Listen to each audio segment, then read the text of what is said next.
Hello, Al. And so here we are. What should be the final stream of I Was Teenage Exocolonist? Well, at least for this run. I'm still undecided if my future holds more streams of it. I found my first stream of it quite stressful, as it's a lot of effort to narrate everything. I also found it fun, and as we continued along, I found that stress not as much, and it just started becoming enjoyable. Now, 100% stream is absolutely out of the question. If there's 29 endings and each ending takes, 4 streams to get through, well, that would be committing, over 2 years of streams on Wednesdays in order to see everything, which is a lot. It's, too much. If I do more Exocolonists, the plan feels like instead of doing a full route, seeing everything, perhaps 1 or 2 more routes. I don't exactly know what carries through each run beyond our knowledge. But, for example, we could jump directly into a run where our focus, instead of, being a brain and studying all the time, is training, getting stronger, going out and exploring a lot. That would probably have us run into a lot of different events and potentially create some different success points. We won't stop that pixie bean issue as early, but I imagine that the starvation thing will still trigger, and that being out and exploring, well, that will let us find food and potentially help with that. Dad likes wandering outside of the wall a lot. If we were stronger and out there all the time, perhaps we'd get him help earlier. Though, we did stop a major event, and that would likely trigger instead, and thus use a bioweapon. Another possible route as well. Either way, I'm going to continue playing the game and write some horrible events in history and see a lot of different endings. After I've played for a while, I could always stream another run where all the terrible stuff's become a solved puzzle. We can just get a happy ending together. As I'm guessing today's stream is at best going to be a bittersweet ending. I mean, after all, we're already an orphan. It's possible I could do both those runs if there's demand. But as I said, I just can't keep my Wednesday stream dedicated to this game forever. Just something for us to think about. While I'm loving this game, I also have a bunch of other games that I can show love to as well. Speaking of which, I suppose that brings the question of what comes next. If you asked me how heavy into narrative games I wanted to go, I would have said that they're a lot of effort and I don't want them to be a constant thing, especially since I started adding recap episodes, which are also a lot of effort. That being said, my current plan is just to take 1 week, next week, showcasing one other game, and then jump right into another narrative game. I'm not going to quite announce what the next one will be. I do have it decided, but I'll tease enough that you might be able to figure it out. It's one based around tabletop RPGs, and it was a bit of a sleeper hit in 2022. It's also another one that I've never played before, but I've been meaning to. As for the theme, we'll be shifting a bit, but not too drastically, as we'll be heading into a cyberpunk theme. As for next week, I'm still in between a few games for that, but I'll lock it in by Sunday when I update my schedule. Anyway, enough of me prattling on. I don't know how much game we have left today, but I want us to see those end credits rolling, so we're going to learn exactly what happens there and what would carry over into the next run. I'm hopeful, given that we have 2 years left, and how long we've taken with each year, that we'll get done in a similar time as the past, but I've already arranged to go a bit longer if need to.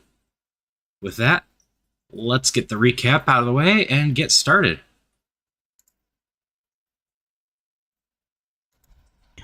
I was a teenage exocolonist. Things were pretty uneventful until the glow came. A year older, we rushed to the front lines, and the battle was dominated. Perhaps too much. But hey, a year without real risk. That's at least nice. In the next year, Cal and Tammy started dating, and Congruence started having some fatal errors. We follow her instructions and fix her, but We can't help but wonder if we should have tried to figure out what was wrong. Later, the robot that likes to break down becomes sentient. It wants to live, and why wouldn't it? So we obviously let it live and gain a robot friend. We get an ominous warning about the shimmer. I have the biology to help in medbay, and we have a father who's probably in geoponics not wearing his face mask. And we've sucked at staying put in the past. So, do we assume Dad is in geoponics and we need to help him? Or do we head to medbay and try to help there? Because we're not going to listen to the stay put. We decided to go to geoponics to check on Dad. Alas, he was taken to the medbay. I was hedging my bets. I was right to worry about Dad. Figured if they went to the medbay, someone else could help. Damn it, Dad. Be alright. Tange places a sample from your dad under an analyzer and turns it on. He looks tired. I'm sorry, Selene, she mumbles. We're so close, or we were close. Sit with him for a while, until Dr. Instant sends you back to his quarters to rest. In the early hours of the morning, you hear that your dad has passed. If I had gone to the med bay, I wonder if I could have stopped this, but I don't know if I could have. So, what is this? 3 months apart, we've lost both parents? And goodbye, Dad. We're an orphan now. And at least Dad's death allowed them to find a cure for Shimmer. Well, a bit later, we got ourselves a secret admirer. Who could it be? It's Tangent. I mean, who else could it be? She's like the only person we talk to regularly. A bit later, Tangent starts asking us weird questions. We wake to heartbreak in the glow, only for the real nightmare to begin. And like usual, we stupidly rush to help. And our crazy leader wants us to let them in? That's because the crazy bastard rigged the square to explode without telling anyone. With the explosives we use for mining that we can't make any more of. That sure won't bite us in the ass. For our coming of age, we have a party, and we dance with Tange. But our crazy leader ruins the mood and declares we're going to war with the planet and wants us to join the fight. Shortly after, we start to hear a bit about Tangent's big project, and we try to learn what's going on with her, but she remains cryptic. Then we find ourselves alone, and, well, we make a proposal Tange can't refuse, and we start dating, and she's more forward than we expected. Later, Tange shares some science thoughts with us, and they sound quite dangerous. We confronted her about it, and asked her not to do them, which she ultimately says she doesn't want to, but she doesn't know how to stop. The only way we could was confront our crazy leader, and surprisingly he listened. But not without threatening us. We stopped a plague, a genocide, and who knows what side effects it would have happened, what other life is still out there. Later that year, we learned that Tammy's going to be a mother. Meanwhile, we got some fungus named after us. Another glow, another attack. Attack that lasts for days with waves of monsters. We eventually meet a new creature who seems to be humanoid that we try to talk to, and it can actually speak back. But just as we're starting to converse with it, we're interrupted and they vanish. Shortly after, the attack ends, and tensions are rising among everyone. Our nightmares return once again, and alas, that's where we begin today, at the start of year 18.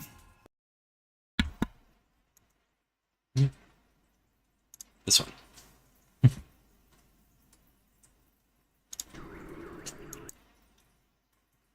And with that, we're back here. Come on, show up. There we go. So, instead of being all the way into the game, I decided it would be best to show off the title screen. After last week, I jumped out and glanced at the achievements. It turns out, when we become friendly enough with someone, or perhaps start dating them, wasn't 100% clear, they start getting added to the title screen. So I figured it'd be good to start off here and show that we have a tangent on the title screen now. And then we can continue.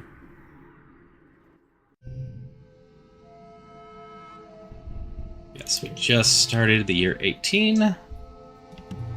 Go around and talk to everyone. What gear do we have equipped? robot friend.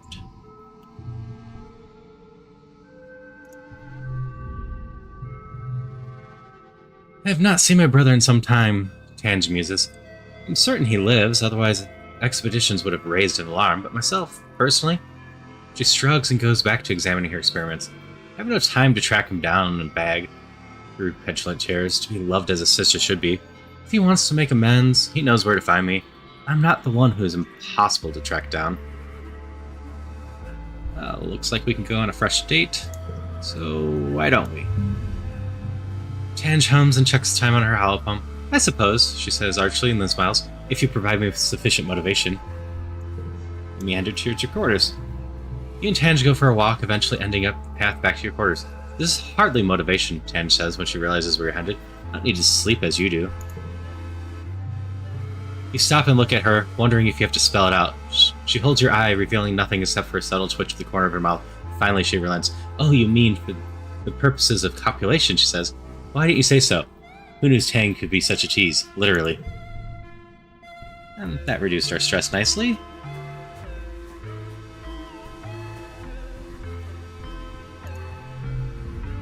Tammy stops what she's doing and shoots you a radiant smile. She waddles over to you, cradling your stomach. Selene, what are you doing here? Have you come for a visit? You've got nothing else to say. Gotta get our monthly hug, or seasonal hug. Spot Rex's leg hanging over the side of a makeshift hammock fashioned out of the trap. He's asleep, but he stirs as your shadow falls over his face. What? He murmurs, blinking up at you. What's up? Do you need something? Here for a hug. Rex meets your hug with just as much enthusiasm as before, lifting you up off your feet. Utopia is so cool, Nami says, twirling her pencil between their fingers. She's just out there in the wilderness doing cool explorer-y stuff. It almost makes me wish I was good at exploring. But I just get super scared and freeze up. And then I make silly mistakes. Everyone says so. Now, nation, stop making silly mistakes.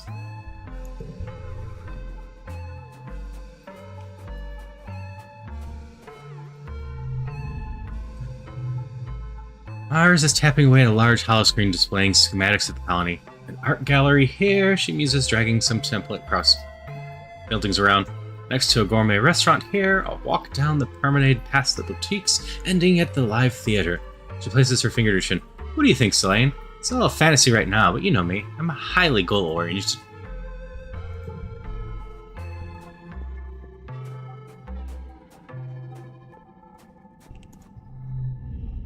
Cal claps you on the back. Selene, good to see you. Have you come to see the new genetically modified hybrids?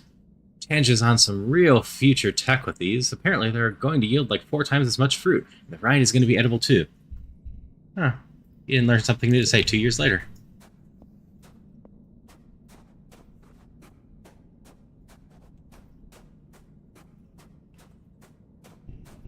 You're still sticking with it?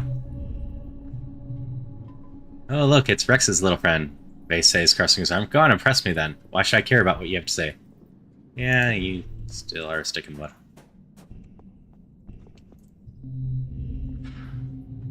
Amane is watching some of the other soldiers practicing their hand-to-hand combat. Man, she says, I hope we never actually have to do that. Seems like a bad idea.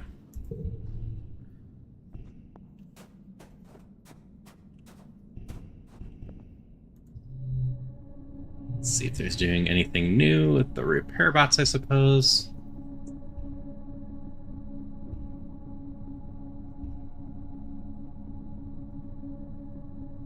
So we can't teach organization in here, can we? Get empathy in here.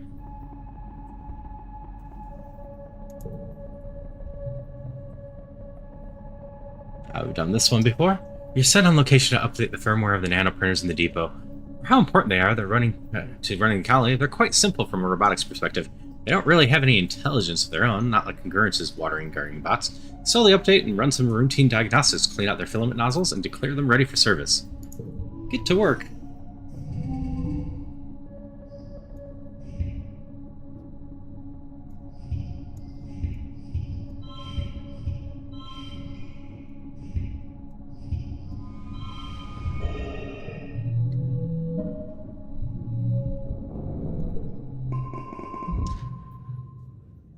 You're all out of bed at noon.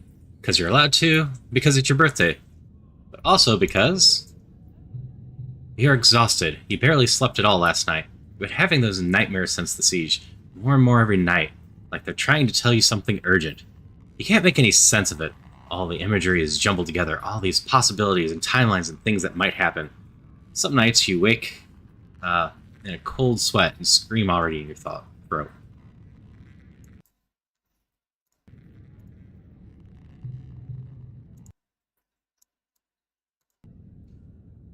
Sit on the edge of your bed, run a hand through your hair, and check your halipalm. A few people wished you happy birthday, but that's all. You guess you're getting older, birthdays aren't as important as they used to be.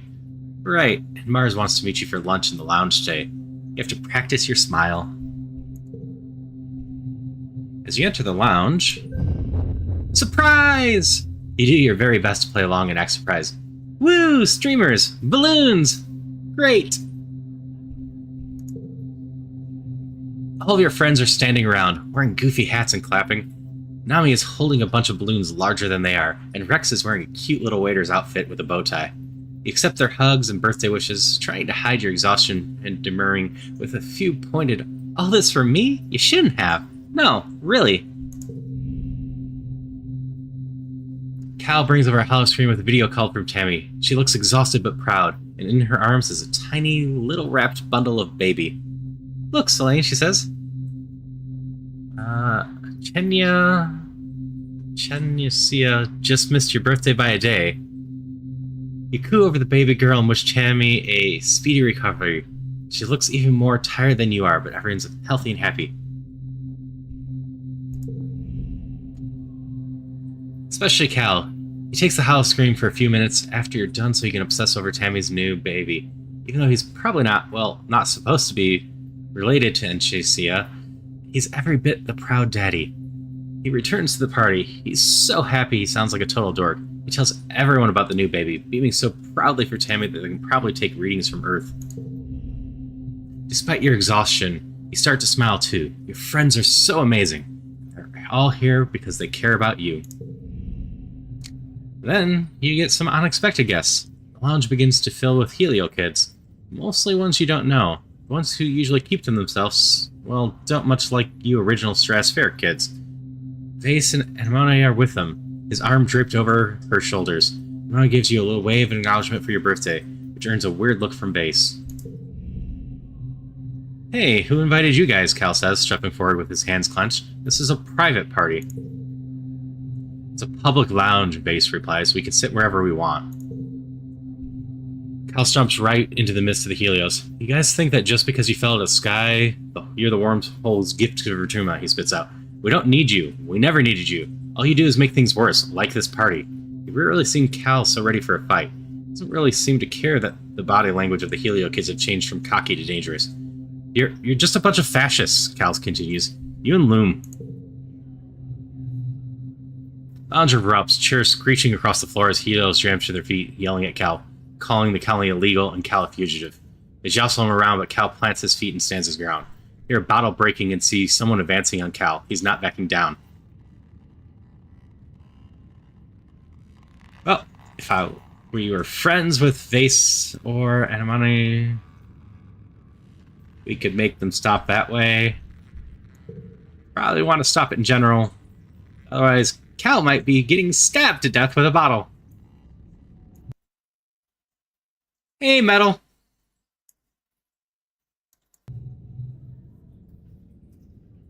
Your voice is drowned out by your argument. Then someone throws a punch, and it's all chaos from there. Despite Cal's bravado and brawny physique, he's no fighter. One of the Helio kids sucks him in the stomach, and he goes down like a felled gnarl tree. Rex throws himself between Cal and his assailants, catching a few kicks on Cal's behalf before the Helios get tired and leave, with a few parting shots at Cal's alleged romantic interactions with the float cows. Yep, not super persuasive, but we've been working on the empathy. Going to the med bay and working gets us a good chunk of empathy.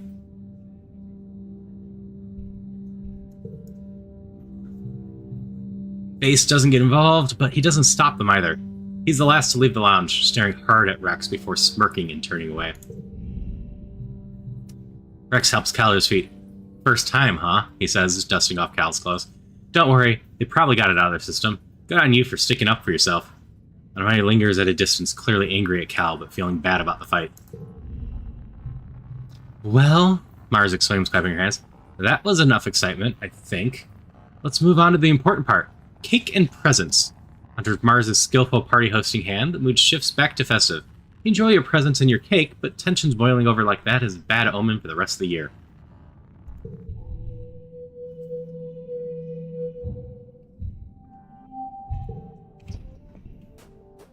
Oh, Tammy has something new to say. Like a birthday cake? Tammy beams when she sees you like there's nothing better, yada yada. We've seen this 9 times now.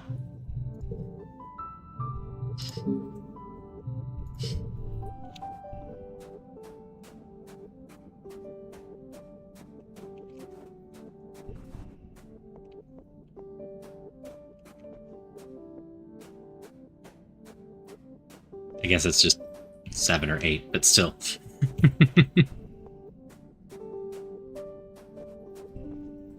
We love that Tammy gets us cake every year. She's very predictable with it, though. We will assist with medbay and work on getting more empathy. You've begun to earn Insta's grudging respect, at least so far as the medbay goes. You think she's just grateful that someone else has to deal with the colony's constant minor medical annoyances. You learned a lot about her in snippets here and there. You know, she's never had any kids. She's never donated genetic material to make kids. In fact, she seems put off by the prospect. She has tangent, after all, and she says that mentoring her is far more rewarding than raising children of her own. She's in a rare mood to talk today and seems willing to talk about what things were like on Earth. Listen.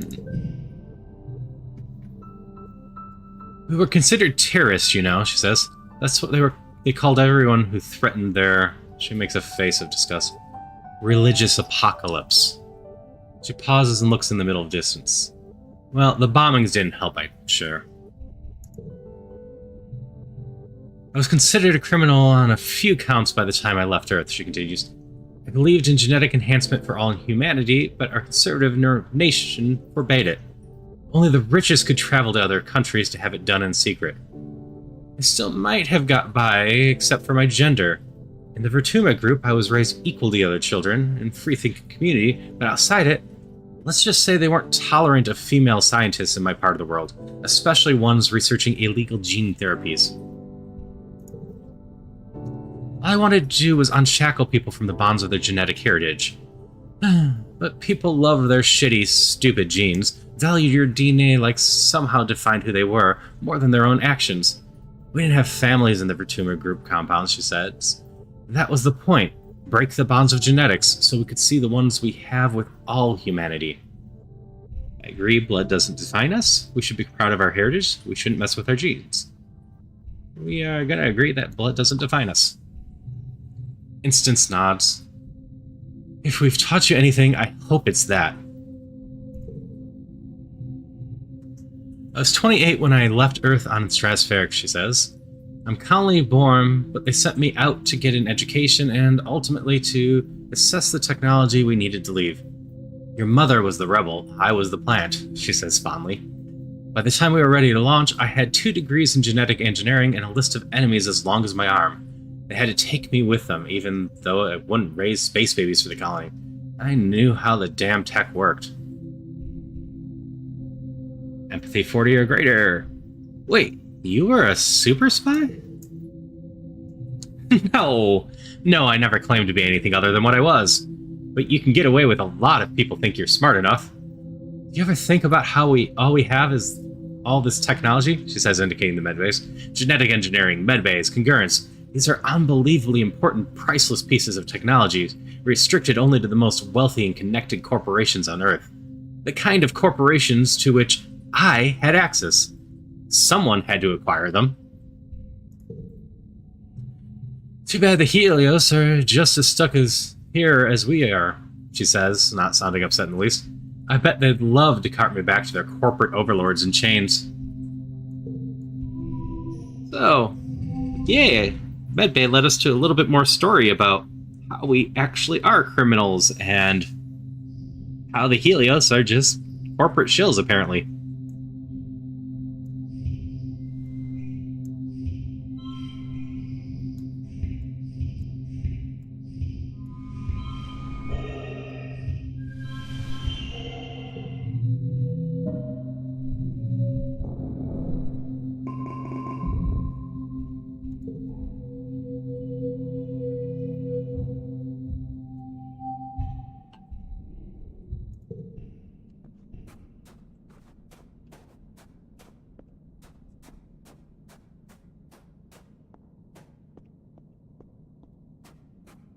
Do I little pound?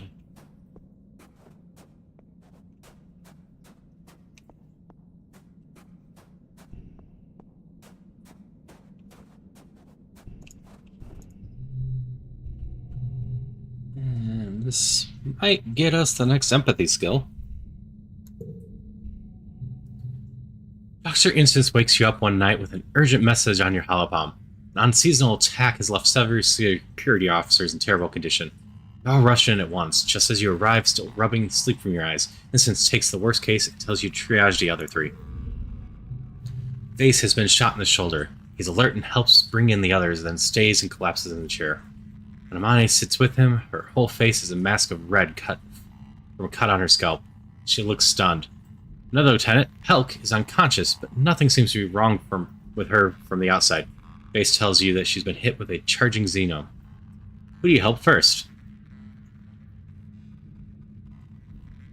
Base just has the shoulder. Amane, face, red cut from scalp. Scalp bleeds a lot. And someone else has been hit by a charging and probably has internal bleeding. 2 people are conscious. Why don't we go with the person that likely has internal bleeding and is unconscious? Helk is clearly in need of the most in need of attention. Another soldier helps lift her into medbed and connect it via your helipalm. Beck diagnosis with her is internal bleeding. Whatever hit her crushed her liver and ruptured her spleen. The medbed is on the case. It flashes through its suggestions and outcomes, and finally a big green button to start. You press it. The bed hums quietly, doing its work. Helk will be grateful when she wakes up. Suddenly, Instant shouts for you to come help her. She's losing the 4th patient, commandant named Yarrow, whose legs were sliced off mid-thigh by a manticore. Yee.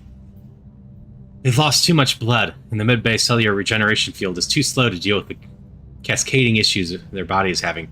You and the doctor are going to have to deal with this the old-fashioned way. Tourniquets, saline IV, and blood transfusions.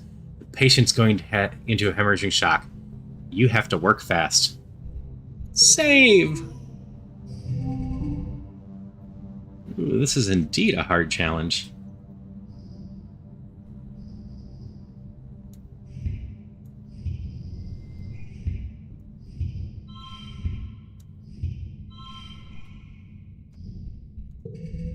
$41 at the start's not bad.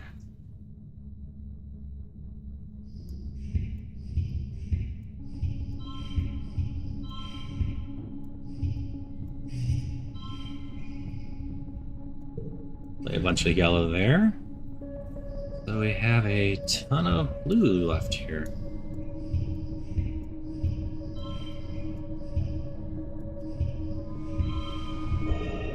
Even hit the super goal.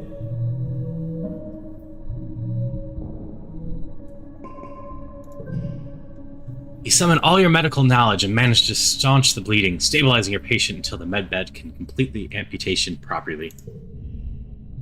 Instance looks like she wants to pat your shoulder, but stops. You're both covered in blood. You did well today, Slane. I'm glad for your support. I think it's obvious you deserve a pay raise. I'll put in the request for your promotion to head nurse.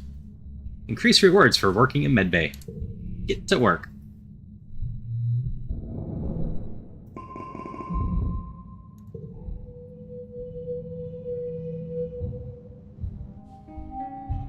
Early pollen. This isn't a depressing month that kills dads.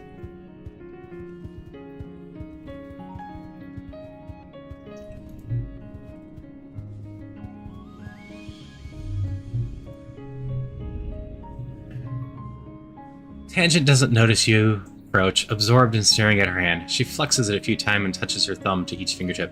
When she notices you, she looks surprised for a moment before her expression smooths over again. This body is a remarkable machine, she says. So weak as a child, then so strong in its prime, and ravaged by its own imperfect biology until it literally crumbles around us. And yet somehow, we made it to the stars, and then here. She closes her fist. Imagine what we could do if not burdened by our own physical forms.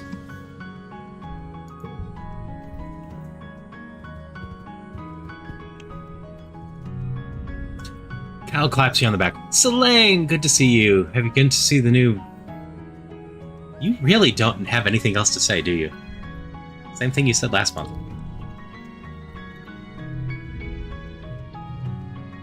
Tammy looks up from her knitting with a smile, but quickly rerouts her expression. Oh, Selene, she exclaims, putting her hand to her chest. Are you taking care of yourself? Do you need a nap or a snack? What can I do to help?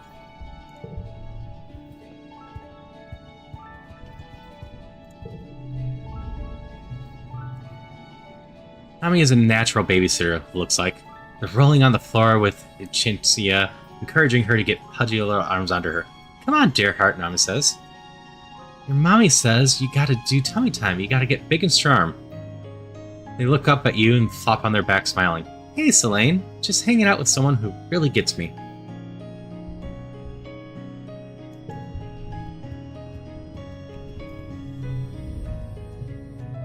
I got told to hold Chintzia for a whole hour today. I got to hold, not got told to hold. Sighed dreamily. She's got the sweetest little button nose, those big old eyes, and those ears. That's Tammy's kid, all right. Rex laughs and tugs on his furry ear. I just love babies so much. Hugs incoming. Yeah, Rex exclaims, wrapping you in a strong bear hug. Even lifts you off the ground a little. It's a good hug. The kind that makes you instantly feel a little more relaxed.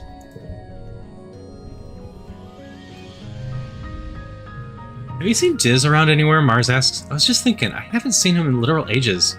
Is he still out there playing Explorer? Why? And he seems to be right up there. That's a crystal.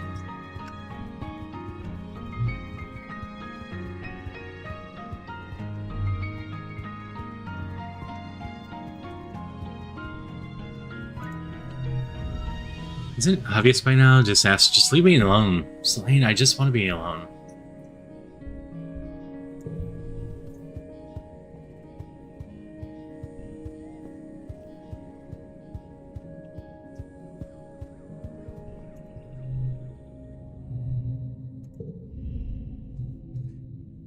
It's nice to work nearby Tangent and Lav. She prefers to get her work done more than spend time with you, exactly. But you knew that you knew what you were getting into when you started dating Tange. When she's with you, she's completely focused on you. When she's at work, she only has eyes for work. That's just how she is. She doesn't trust just anyone to let her work in silence.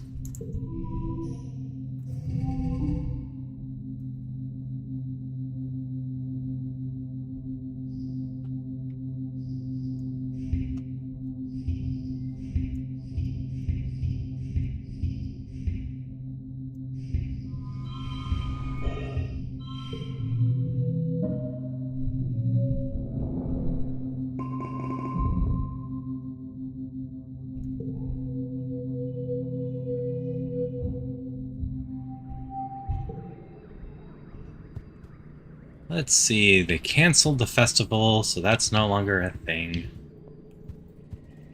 So we are just gonna have to go relax. Hang out on the walls and talk to Diz, probably. Is this the wall one? You heard Security Chief Rhett is on the lookout for lookouts.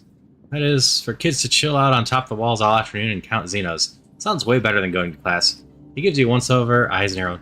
All right, he says. Look over there, at the end of the field. What does that sign say?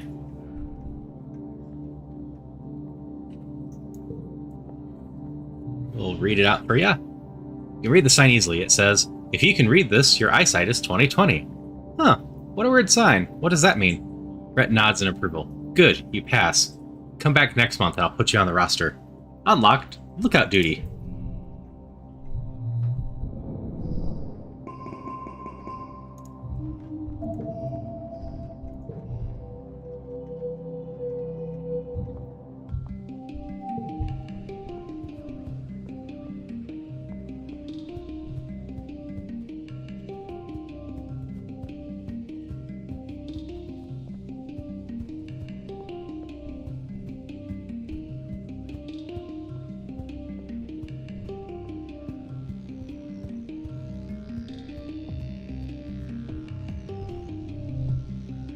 Alright, I believe this will get us the empathy skill. Dr. Instance is really protective of the colony's genotech machine, which is used to make babies, correcting congenital abnormalities and granting them genetic enhancements before they're implanted in the womb. It's in its own room, locked tight with all of the colony's precious frozen embryos from Earth in an adjoining freezer. It's also sometimes used for deep gene treatments, like gender information therapy. Truly miracle device.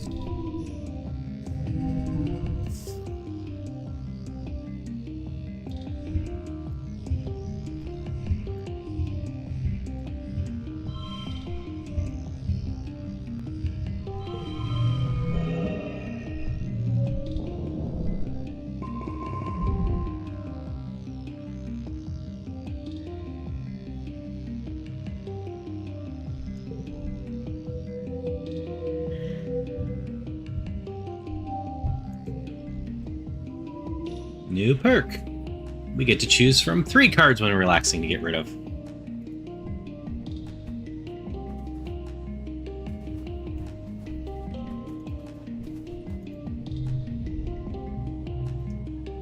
Yes, I have seen the blessed child, Tan says, barely looking up from her microscope. Truly a miracle how an organic being could possibly exchange genetic material with another organic being, resulting in the creation of another organic being. Process organic beings have been undertaking since time immemorial. She circles her fingers in a year. Yippee! She says, dry as the dust.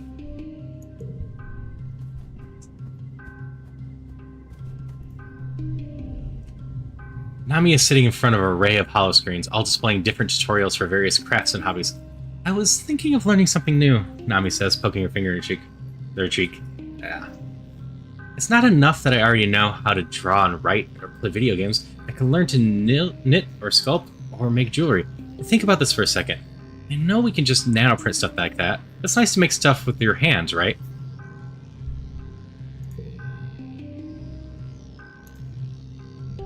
Have one of my cakes. Oh, yum yum yum, looks really tasty, Nami exclaims. I like cake any day of the week.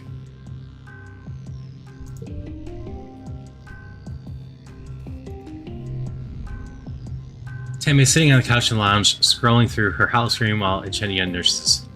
It's a good thing I wasn't a big hollow watcher before this, she jokes, or I'd have nothing to watch now. Random act of kindness. Congruence, the ship's tireless AI, has attended every birthday, but has never had one of her own. Tammy comes up with the idea to throw Congruence a surprise party. Sure, she doesn't have a birthday like you do, and so you just make one up. It's today! Hooray! There's no hiding from Congruence, though. She sees everything in the colony, including you two setting up. But she still pretends to be absolutely delighted when Tammy presents her with her cake, a collection of solar converters tied together with electrical cord.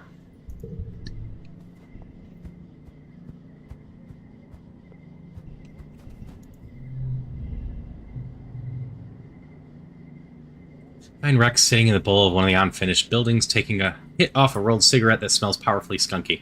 He jumps you a little when he sees you, before relaxing. Oh, it's only you, Selene, he says, waving at the cloud of fumes and giving you a squinty eye smile. Don't mind me, I'm just testing some of the latest crops for quality insurance. And we get our hug.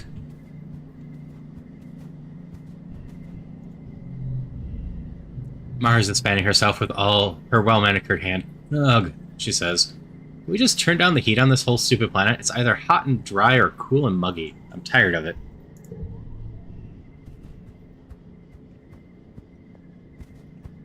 Have you learned something new to say yet? Oh, you have. Kyle is doing some hardcore invented yoga pose, balanced on his hands with his legs folded up and his knees tucked on top of his elbows. His breathing is long and steady. Check it out, he says, slowly extending one leg out so it sticks straight up in the air behind him.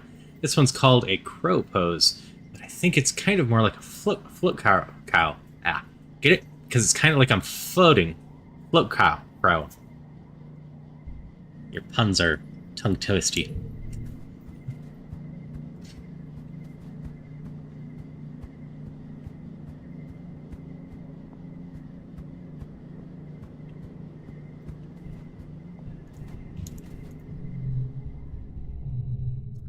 More in the medbay. This month, you mostly treat cuts and scrapes and give out medicine for pain and anxiety. Easy boring work, but that's the best kind. No one likes when the medbay is busy.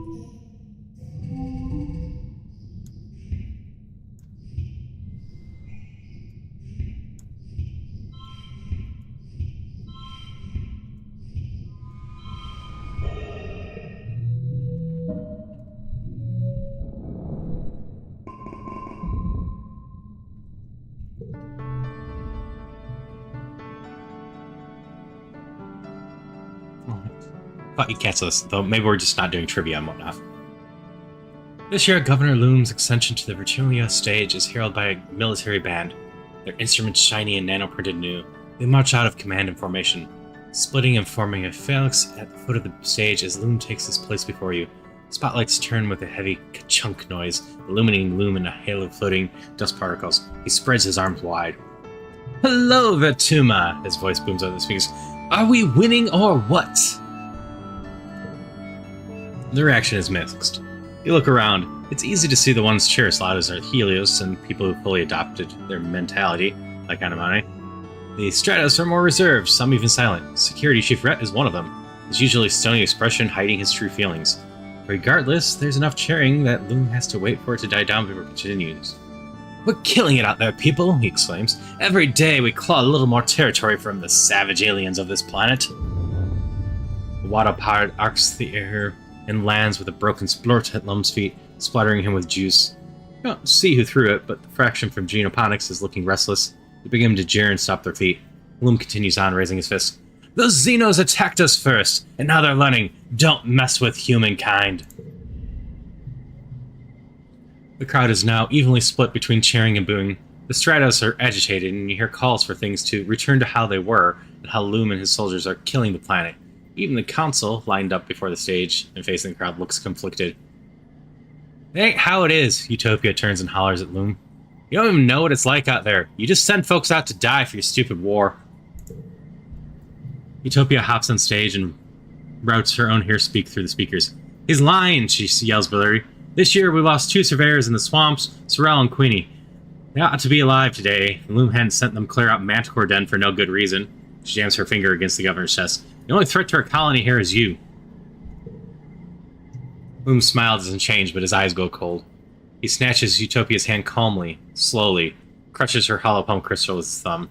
You can hear the crunch of the bones of her hand before her feet comes out. Utopia yelps as her knees buckle with pain, her bravado gone. She holds her broken hand to her chest and is too shocked to resist when Loom shoves her off stage.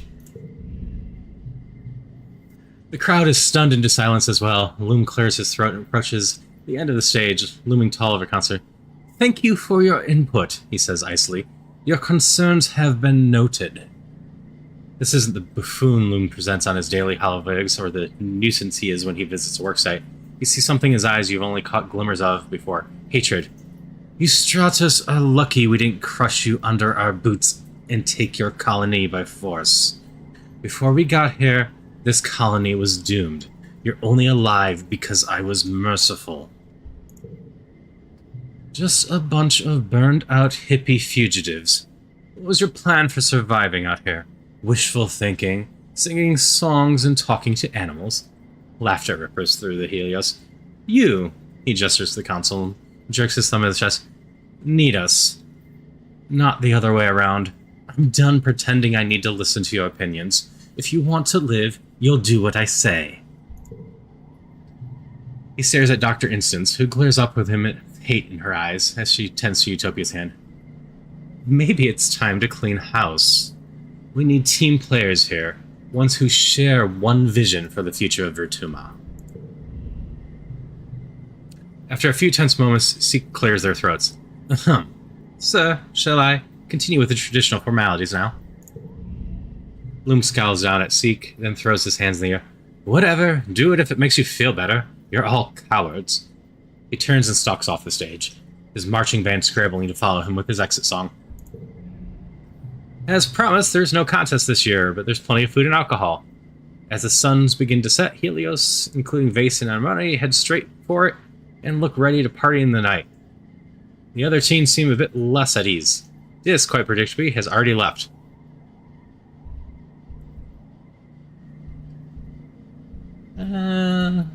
We could party with the Helios, which, yeah, screw those guys. Hang out with the Stratus, which would be fine. But why don't we also just ditch the party and go find Diz for once? He was technically our childhood friend. You look everywhere, but Diz is nowhere to be found. He's not up on the walls or the robotics section, not even hanging out outside at expeditions. He's just gone. Not even congruence can get a read on his location. You grow steadily more anxious as the late sunset comes and goes. Where could he be? The festival continues after sunset, with a huge bonfire and raucous dancing. Someone carries a trivet over from the ranch to be skewered and roasted over the flames, far enough away that you can't hear the plant-like creature's dying wheeze, but the smell of roasting flesh is hard to escape. As the party winds down, you catch sight of a familiar shadow creeping in the front gates. Congruence cheerfully informs you that she now has a location data for Diz, and you breathe a sigh of relief. At least he's home. But where was he? The week after Vertulia is one of the hottest since you landed. You're supposed to take time off for a much-needed break, but it's just so humid and awful that tempers are short. Shortly after the festival, you start seeing graffiti cropping up everywhere. It seems that a lively, if not particularly civil, conversation between the two factions is being held on the flat surfaces of the colony. Loom announces a zero-tolerance policy for political graffiti, but you notice that not every tag is being removed. Just the ones against the war, of course. The atmosphere of the colony is oppressive and thick as the choking dust heat itself. Everywhere you try to relax, people just want to talk about the war. To make matters worse, the sweltering nights are making your nightmares intense again. You return to work feeling more stressed than before. Hi, Tuna. The main things that you missed are, in Medbay, Dr. Instance opened up to us a little bit and confirmed that back on Earth, basically corporations and whatnot took over, and our people rose up against people that were against body modifications and whatnot, and stole a bunch of technology and left. So we are indeed actually criminals, but we were doing it to fight against the rich and oppressive. And in this part here, tensions are continuing to rise. Utopia is starting to voice her thoughts against Loom and the others, and just had her hand broken for doing so, with Loom approaching, perhaps outright killing people from the stratospheric side if we don't fall in line. Those are the main things.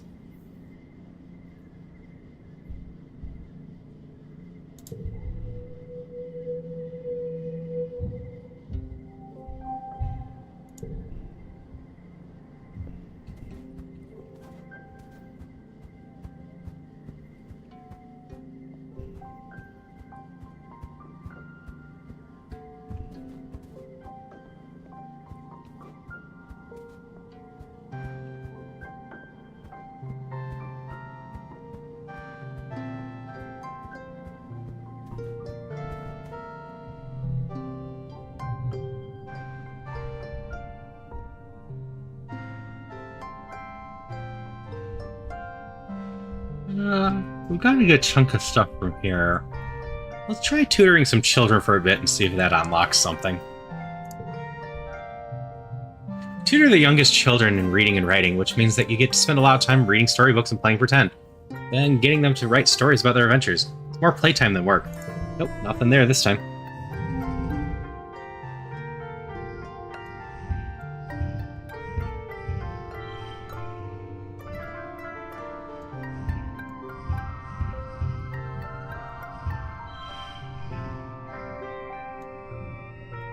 Which slot comes blue?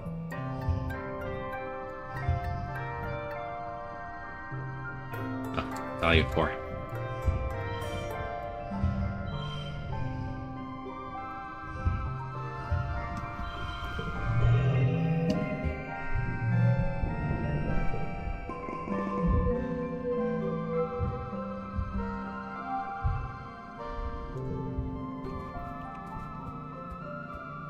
Mommy! You have something to say.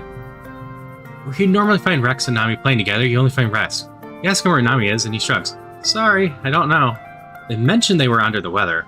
Probably leveling up their Legends of Avmar character. You could probably message them on their holopome. Take Rex and go back to the room. Get comfortable in your bed and load up Nami's private Legends of Avatar server. Back on Earth, there would have been thousands of players playing this game, but now it's just a brave few nerds. Just as Rex said, Nami's logged into one of their characters. They send you a message. Hey, sorry if you're looking for me. I feel super crummy and I'm going to spend some time in Avmar. I'm leveling an alt right now. If you make a new character, I can help you with first group quests. What kind of character do you want to play? Warrior, wizard, rogue?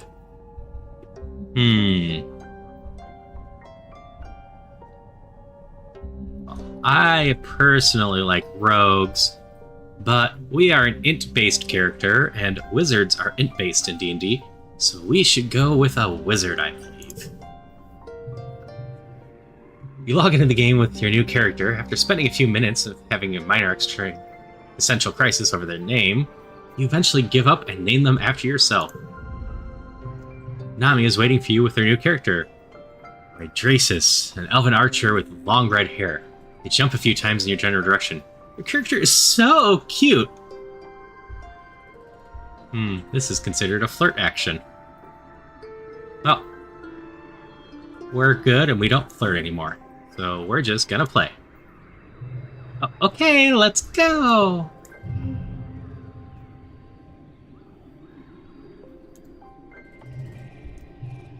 You do the first few quests with Nomi. Their character is a little more powerful than yours, so there's a lot of time to chat. Nomi keeps up running banter about your adventures, typing as if they're speaking for their character. Dear my bow meddlesome creatures, the forest will not miss your presence. It's hard not to notice how much more serious and well-spoken Nomi seems when they're writing in character instead of speaking. You didn't know they had it in them. Do you play along? Forsooth I do. You type back, arcane powers seal thine fate. Nami sends you a string of hearts. You play for a bit until you have to stop and sell your loot at the vendor, marveling at accessories you'll be able to buy when you have some more gold. Nami opens a trade window with you and plunks a necklace in it. It's one of the expensive ones with a huge increase in stats. Galactic. I thought it would look good on you.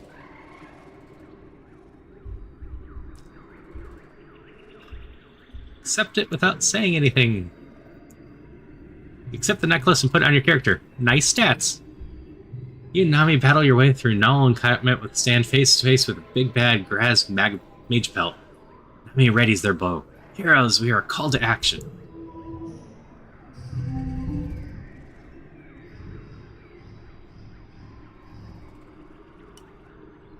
Lots of wilds.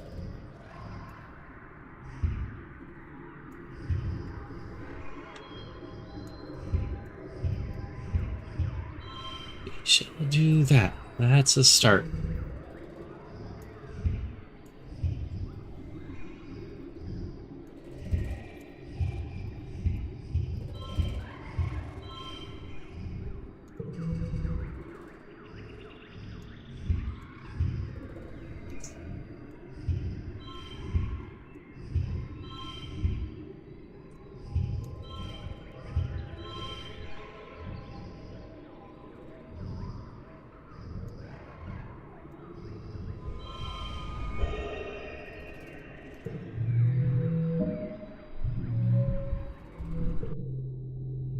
You stand victorious of a Graz mage pelt. When you click out of the loot window, you have a message waiting from Nami. Our bond is greater than any evil that may befall this land. The power of true love conquers all. Nami sends you a kissing emoji, then a string of question marks.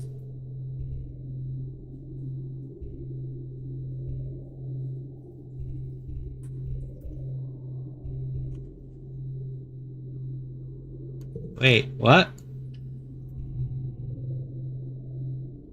Don't be weird. It's just in-game. Fine. We'll accept it just in-game. Yay, OMG, I'm happy you get it. You wait a few minutes while Nami composes their message. Finally, they send you. Magi's Tree Whisperer turns and embraces Selene in their strong arms. My love, they say, by your side, I would hazard any foe. Nothing frightens me more than the prospect of life without you. The fiery haired archer bends and presses lips to Selene's, sealing their love with a kiss. At this point, Vase and Anemone seem to be getting together. Officially. You log off game and open a chat window with Nami. What do you say?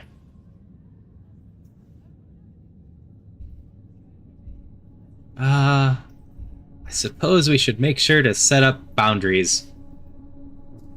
Playing around in game between friends? Fine. But we are dating Tangent at this point.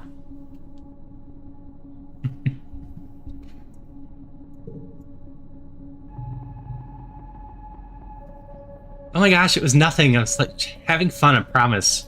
Don't like anyone like that, haha. Sometimes it feels like everyone's just a big ball of hormones here. Like all of a sudden everyone cares about who's doing smutty stuff, and I'm just like sitting here.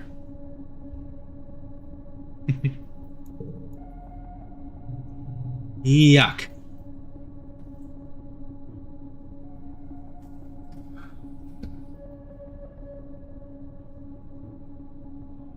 So, Nami would be perfectly fine, and I will probably, hands down, go after them in a future run. But at this point, at the very least, if we were to pursue anything with Nami, we'd have to break up with Tangent first. I do not believe in cheating on people that way, even in games.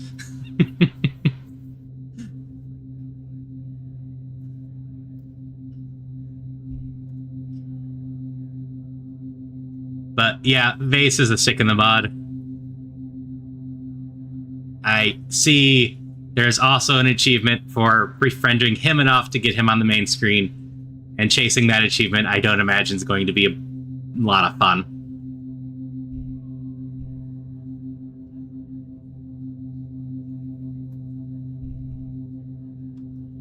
Since we are dating someone, the most logical response, even though it feels like leading them on, is maybe you haven't read the right person.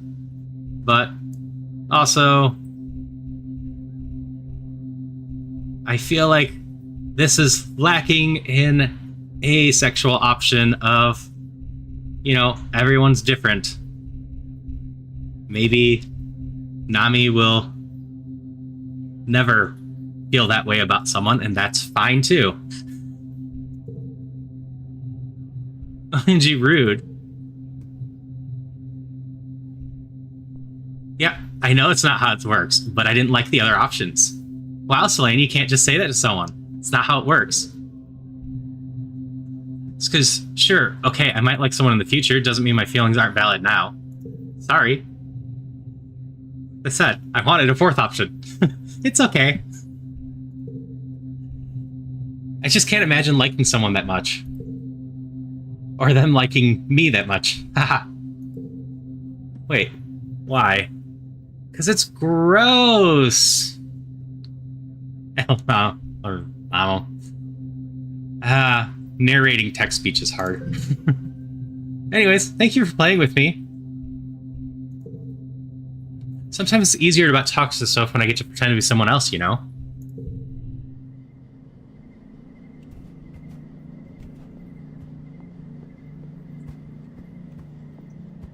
Yeah, I kind of figured the Vase storyline is going to be interesting and probably a little bit dark.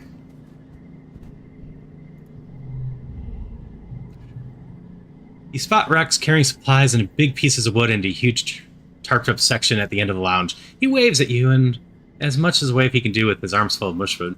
Hello, Selene, he calls out with you. Have you come to see the bar? You give him a question look. The bar? You didn't know Rex super well. You never heard anything about a bar. He gestures his arms. My bar, he says. Been working on a special project ever since I joined the construction crew. Colin needs a place to cut loose, you dig? He looks up at it, beaming with pride. I think it's about halfway done.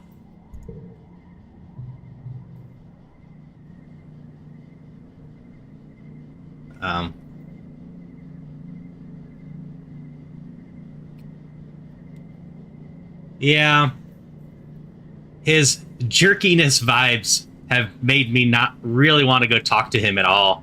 It's like, okay, I get it, you're a stick in the mud, but, like, I don't even want to bother with you, let alone get to know you at all.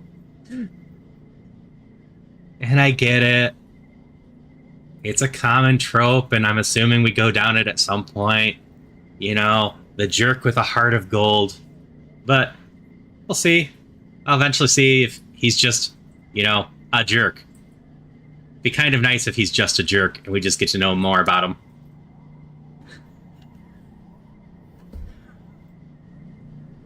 You take a look at what you can see. Rex has kept it all pretty well tarped up and hates letting people inside to peek. You can tell it's big. Perhaps a little too big. Ambitious, maybe, for a first solo construction project. But Rex has had a lot of help from his crew, and from the whole colony. He'd have to be able to find enough wood. I'm sure it'll be great. Rex comes over to you and slings you into a one-arm hug. Just seeing you makes me super energized, he says. You can almost hear the music now. That's right, the bar's gonna have live music. You know anyone who plays an instrument? I'm gonna work double time to finish this place. You want to help? Bring me all the mushwood you can find.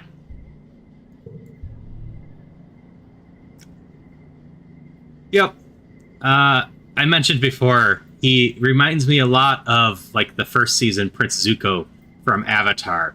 Just completely obsessed with his father, potentially just driven by his upbringing instead of having any sort of other personality going on. So I could totally see a character arc, much like with the Avatar Last Airbender, in there. I'm just not curious and chasing that at all, especially since the broad strats down here are definitely the worst ones we have on this run. I can't even do the combat to make him do anything.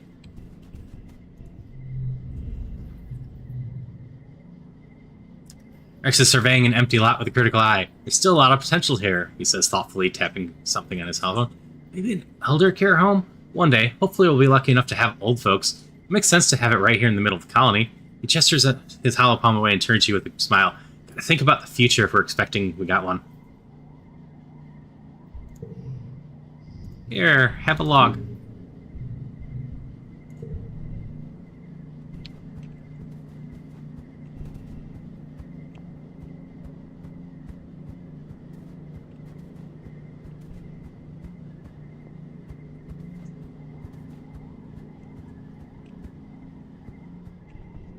Let's see. What can we do to raise reasoning and organization?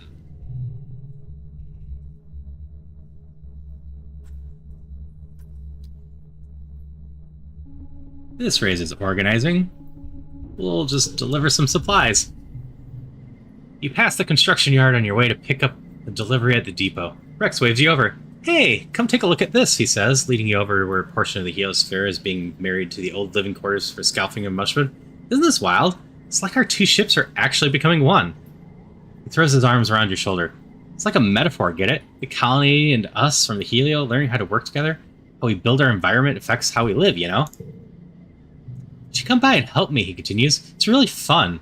You get to build things and the construction crew is really nice, and you get to hang out with me. Wait, why not start now? He hands you a plas cutter, a gun-shaped tool that emits a thin beam of superheated plasma. No time like the present, right? Zeke says we always need more workers here. You do have another job that you promised to do. Sorry, you got a job to do? How about we just hang out? Yeah, let's work hard. Yeah, this delivery is probably not that important, right? Yeah, let's work hard. Help Rex hold up part of the wall while he fits a bracket in place. It's a lot of pounding and wiggling to get it fit, which delights Rex every time he gets to make a joke about it. It's sweaty, rewarding work, and you learn something about engineering while you're at it.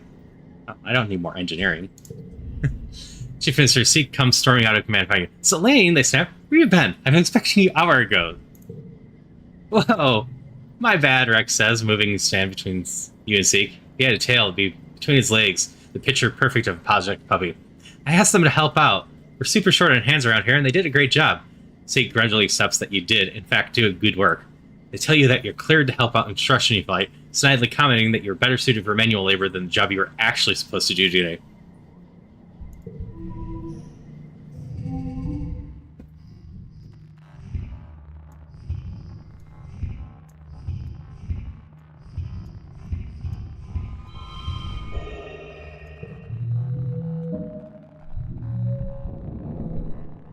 Also, because I don't think I said it, hi again, Stella.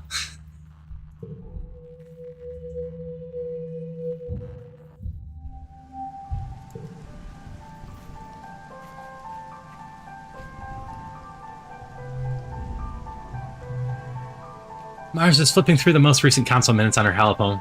One perfect eyebrow arch and jealousy. Bloom is a disaster, she sobs. You wouldn't believe some of the reforms he's blocked.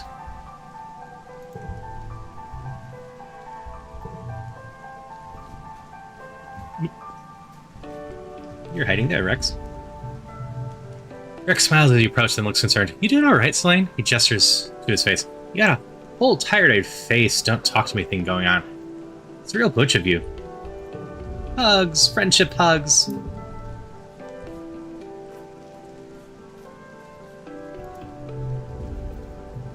The courtyard is filled with sounds of Tammy singing to Incentia. Tammy catches your eye and winks at your approach, and finishes the song with a flourish of hands that makes Incentia's little arms jerk around in delight. It's her favorite, Tammy says. I remember Auntie C didn't sing it to the little ones in the creche. Still not 100% sure how to say that name, but sounds fine.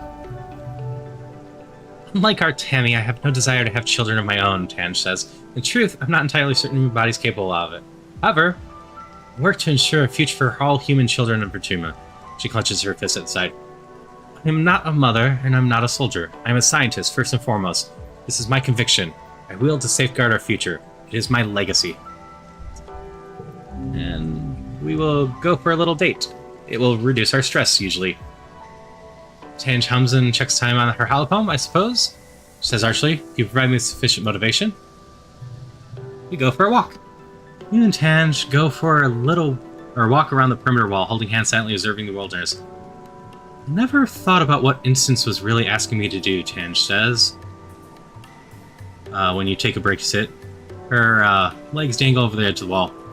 I only thought about how good it felt to have an adult tell me I was supposed to, or was smart, and that was important to me. She manipulated me.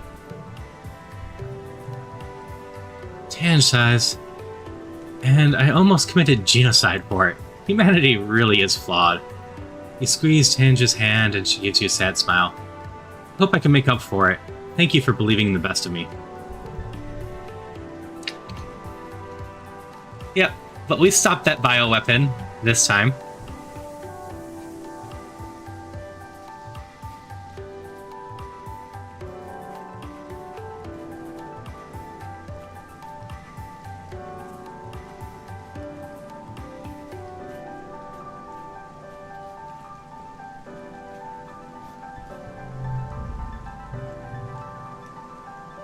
Cal waves at you from the garden, then raises to his feet. It's almost comforting to see that. Despite everything, he's still the same old Cal who likes to play in the mud. Hey, Selene, he calls out to you. What's going on? We're on year 18. Hoping to finish up 18, 19, and whatnot, and everything else with the game today.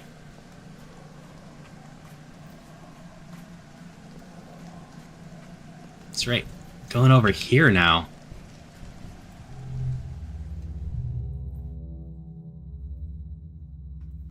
Oh, we're going to go back to delivering supplies. You're charged with delivering a special package from Monsieur Seek to Engineering Instance. The wrapping is so fancy. Seek must have nano-printed the pretty handkerchief and ribbon specifically for this package. You can't help but stare, but Seek snaps you to mind your own business and get to work. Yikes, alright. Touchy much? Tange laughs when she sees you in engineering holding Seek's gift. Again, she says, rolling her eyes. You try to hand her the package, but she looks at it like it's a stick of dynamite. Oh no, I don't want any part of this, she insists. Just go through those doors and give it to Instance. You want to ruin everyone's day. Deliver it, open it, and destroy it and say you delivered it. Oh, well, we have a job to do, so we will just deliver it. Instance is obviously frustrated at being interrupted, and even more so when she sees what you're delivering. Oh, really? She says, ripping off her safety goggles and pinching the bridge of her nose. No, I don't want it. You ask what she wants you to do with it, and she waves her hand at you dismissively. Go shove it up Seek's ass if you can find room with the big stick they keep up there already. She spits, she leaves. Huh. So they have a history. Is this an attempt at an apology? Is Seek trying to win her back? You have so many questions. Too bad it's none of your business. Honestly, you aren't even sure you want to know. What if they were dating? Now we have choices. We attempted to deliver it, and now we just kind of have this package. We can open it, we can return to sender, or we could just toss it away and say we did our job. Our deliver person's not going to clarify that.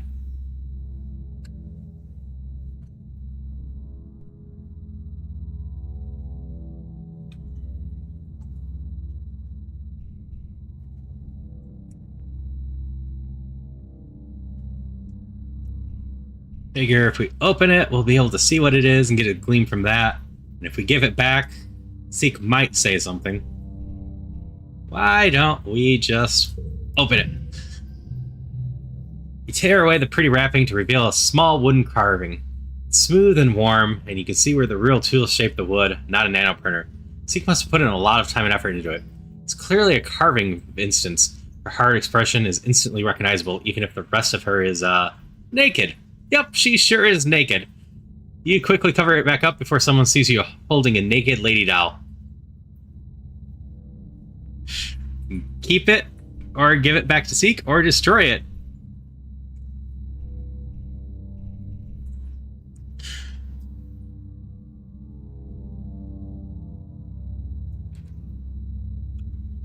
How devious are we? Like, turn to sender's not bad, but having something to throw at either Seek or Instance in the right situation's not the worst call, given both of them are kind of prickly and powerful.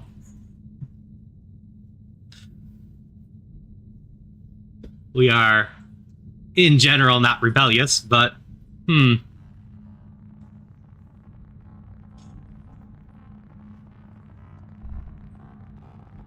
Thinking probably won't use it to, blackmail them, but might lead to an interesting story event down the line if we keep it, so why don't we just keep it?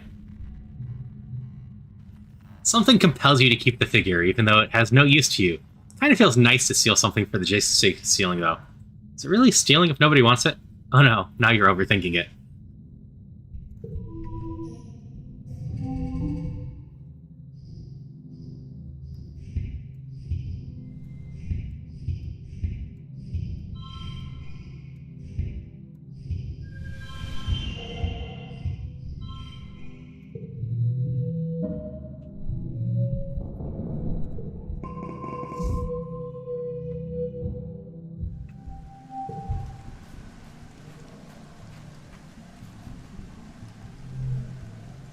You're looking for Rex by the construction site, but Rex finds you first.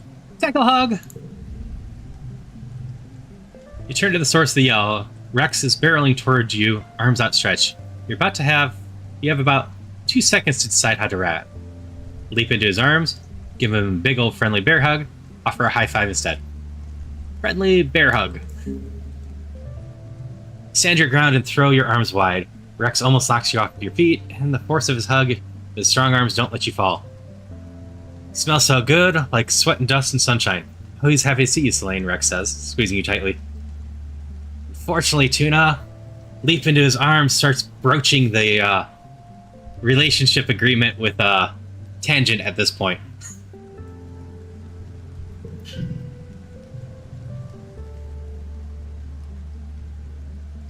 You think you're starting to understand this strange Helio boy and his love of hugs. So, Rex asks, crossing his arms.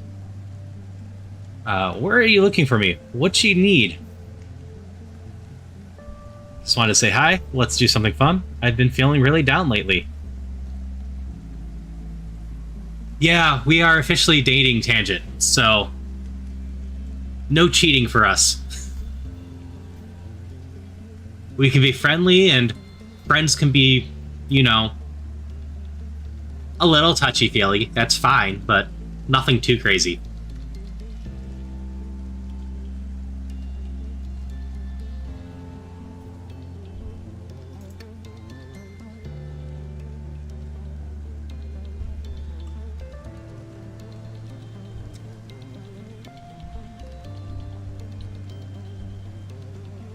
Let's just go with, I've been feeling really down lately.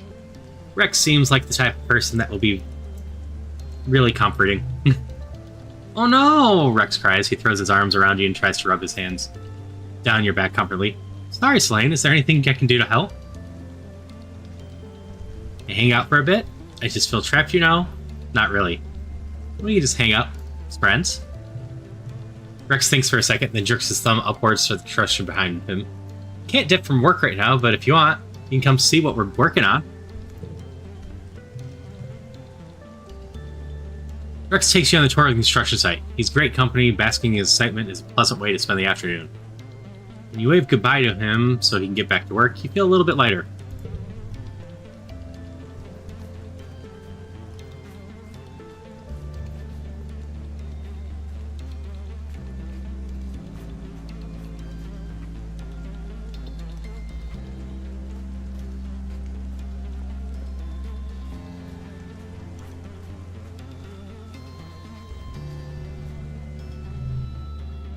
Continue working on that organization.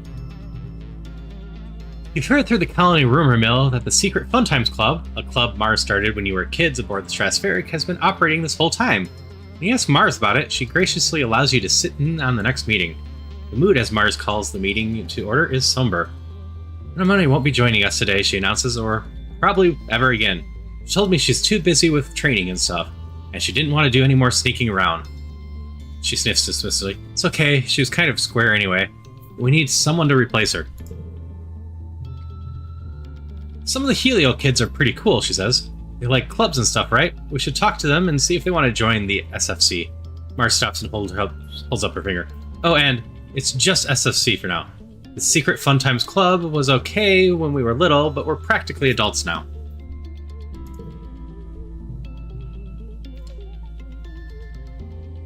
What about the new Governor Loom, Tange asks.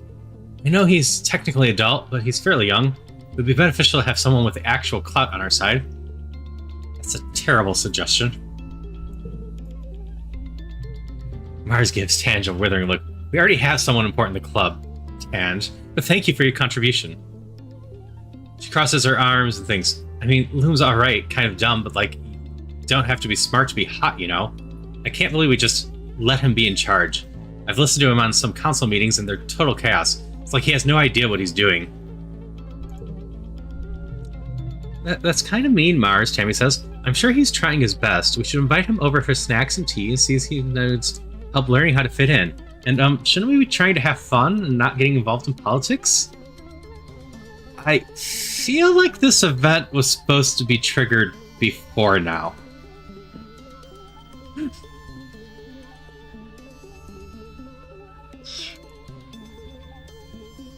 As Tammy's really busy being a mother, like, she can probably still come out for the events, but I feel like she's probably dipped out of this little meeting by now. I feel like Mars at this point would be on the absolutely no to our current leader, not just, I don't really like him. I'm guessing if we had been doing the delivery a while ago, could have triggered this one like a year ago. Hi, Mala. Anyway, for the purposes of this, we have two friends to bring here. Both of them would be great choices. However, Rex has an easy time making friends. Nami does not. So I'm thinking Nami. A club? Nami asks when you bring it up. Well, maybe. I am looking for more people to play Laser Fable with me. It's no fun with just me and Rex. They brighten. Hey, wait, can Rex join? Because Rex is my best friend. Anywhere I go, he comes too. It's been that way forever since we were kids. There's no way I'm letting him fill out. Looks like you got another two.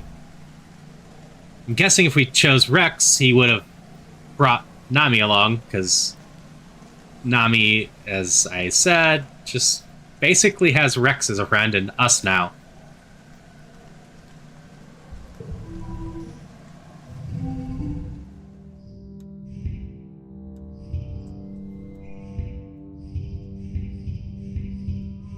Like, hopefully they're making more friends, but just do not get the feeling that they hang out with too many people. They're kind of the quiet, playful nerd type.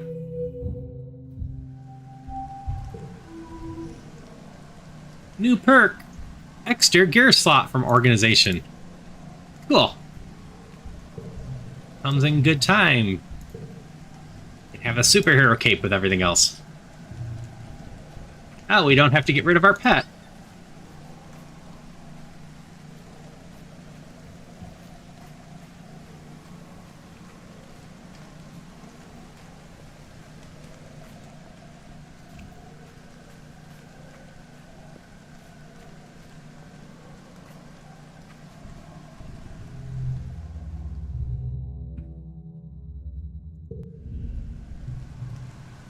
You're in geoponics delivering a load of fertile soil that surveyors have brought in from outside the wall. It goes towards restoring the outdoor garden beds for the hardy root vegetables and native plants.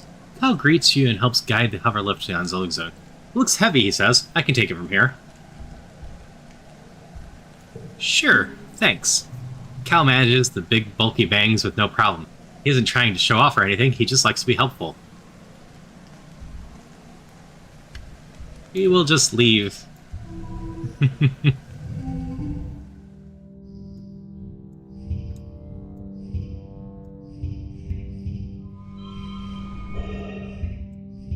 Forgot about that card. We should probably take a spa day.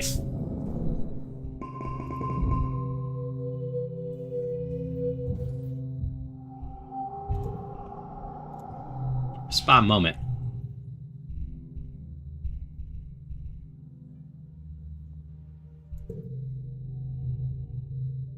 Just sufficient on food, huh?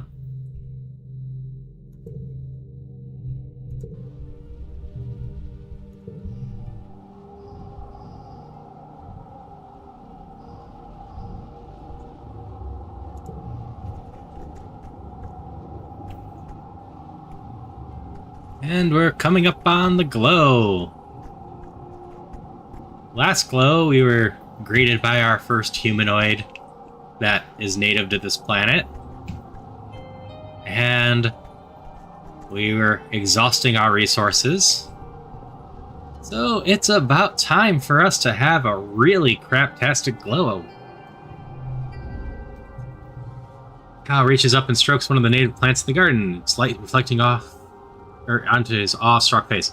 We landed here, we didn't even know what this was possible. What else don't we know about this place? Probably a lot. Probably gonna find out some stuff real soon.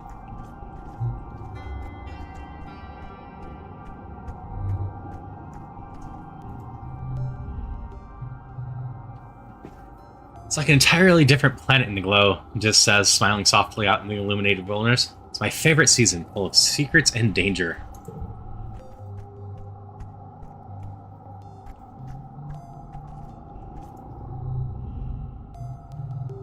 Tan just standing with her arms crossed, gazing out in the gloom. I cannot help but feel a little comforted by the presence of the soldiers, she says. Perhaps we'll stand a better chance during the next attack.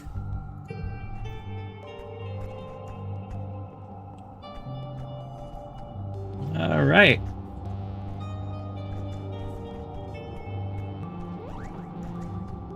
One more supply drop-off, and then let's have things go sideways. We've been building it up for a year. I can't imagine this is going to be a smooth glow.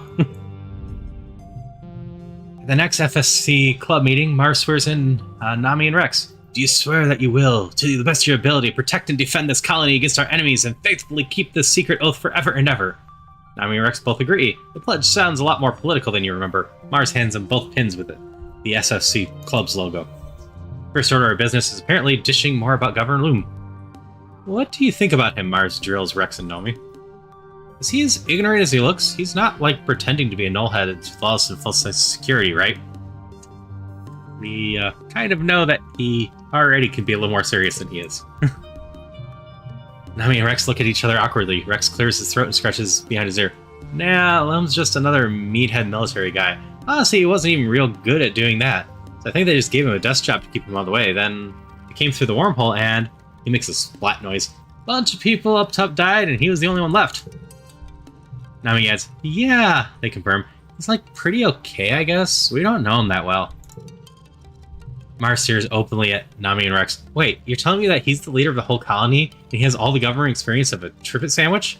Nami and Rex look at each other again and then shrug and nod. Marcus exclaims, pulling their hair in indignation.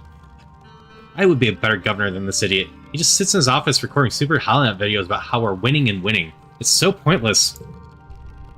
Mars slumps in her chair and puts her head in her hands. What are we going to do about this plinky nullhead? I don't know enough to have an opinion. We should overthrow the governor. I'm sick about talking politics. Well, we're not very rebellious, but given what we've been seeing, I think it's time we try to overthrow the governor. Mark's eyes goes right. What? We could. Why not? If we want a better future, we're going to have to build it ourselves. Because our future is not currently looking very bright with where things are headed. We're looking at a civil war. So we might as well be the ones to trigger it, not the soldiers with guns.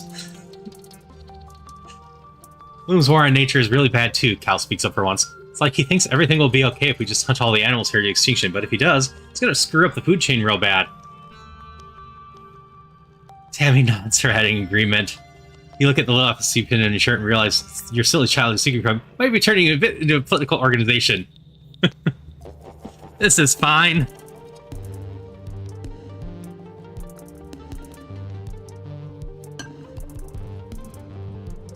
We might not have the guns, but basically everyone that knows how to run medicine, medbay, etc. is in the club.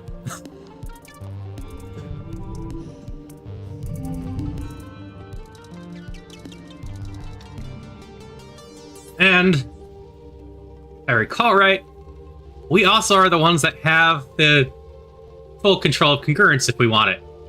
When we were fixing her, we learned how to fully reprogram her if we need to.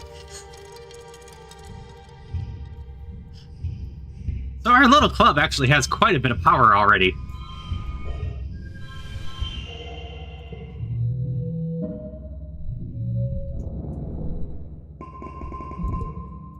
Alright, and here we go.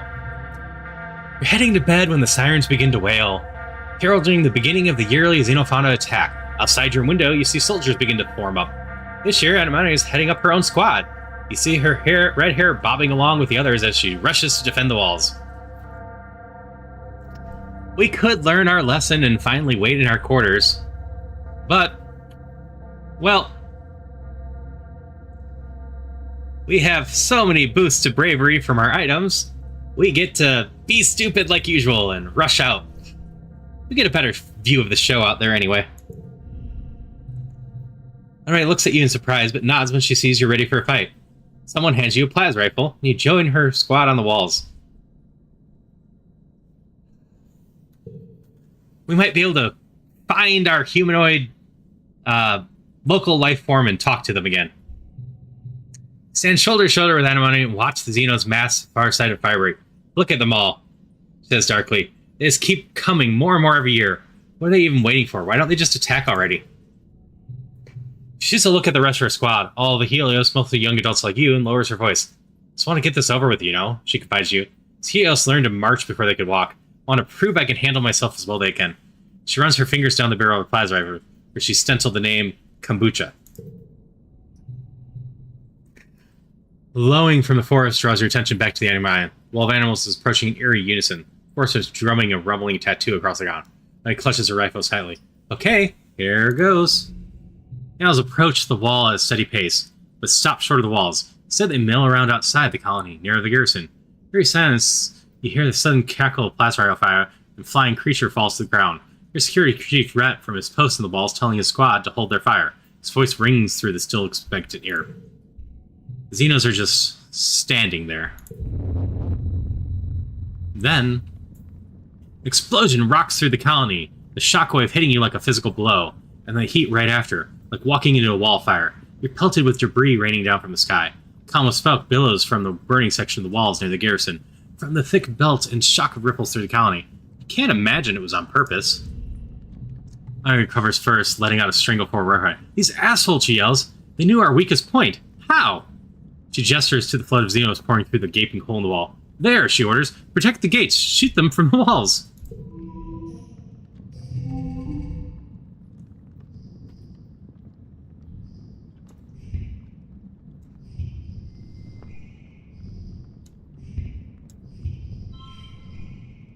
Stress is not that high. That is a fine first round.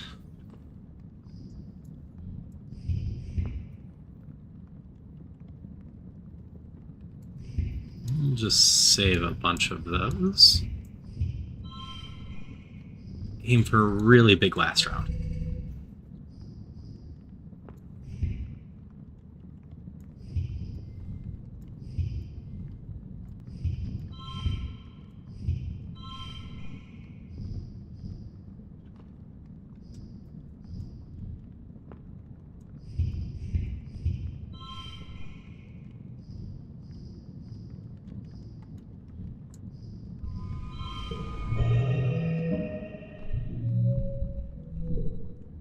Needles pour through the smoking hole in the wall, wave after wave of creatures of all sizes. Fist-sized insects all the way up to megafauna like brush bulbs, and muckwalkers, great lumbering beasts like the which you've never seen. The largest ones soak up the gunfire and smash through the defenders on the ground, while the smaller, faster creatures make for the ship and geoponics domes. As your squad is getting in the rhythm of defense, Governor Loom swerves up to the tips. You can see the whites around all his furious eyes as it grabs both of you in Amani, your sure fronts, almost hauling you off your feet. Which one of you did it, he growls. Which one of you set the bombs? What? It wasn't us, Anwag claims, clutching Lum's forearm. Lum releases you strong. It had to be an inside job. Someone with access to the garrison. One of you strato-colonists, he spits. You're all traitors to humanity. He looks burned, possibly badly. Parts of his uniform are still smoldering. You wonder if he and his squad were near the explosion. If people are dead because of it. He rounds on Anmani. Give me command of your squad, he orders. I'm taking them down to the courtyard to engage the enemy directly. Took a chance on you, Anmani, but you cannot be trusted, just like the rest of them. My squad? Anmani stammers. She looks conflicted. Loom's governor and outranks her as a soldier, but he's Loom. His plan's about him to be dangerous, or even suicidal. The rest of the squad are Helioborn, yes, but they're also teenagers like you. Don't you need us up here supporting defenders from the wall? She chances a guess. Okay. Middle option, no go. We're either more useful up here or let's ask the security chief. Loom's unlikely to actually accept any suggestions from the security chief, so why don't we go with just going we're more useful up here. There's a slight chance he'll listen to that. Loom... Sorry, just slightly too slow. Or, the lag was slightly too long.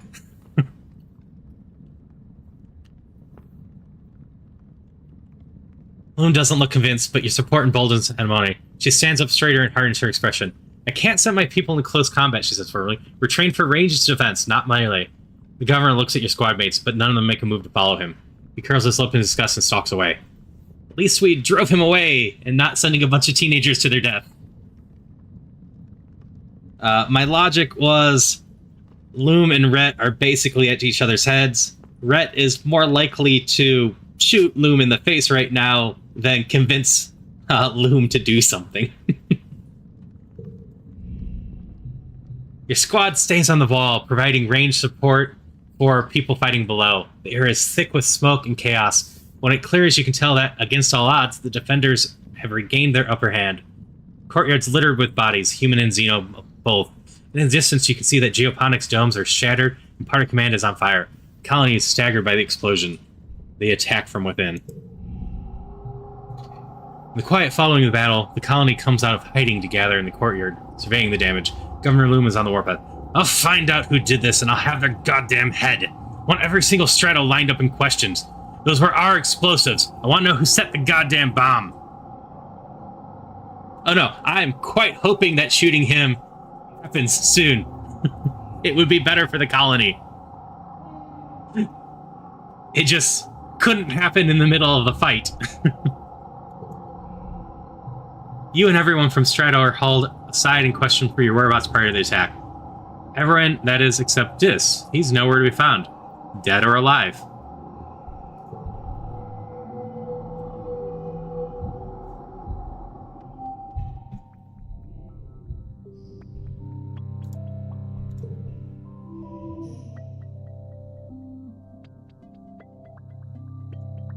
Oh, collectibles glow. Okay.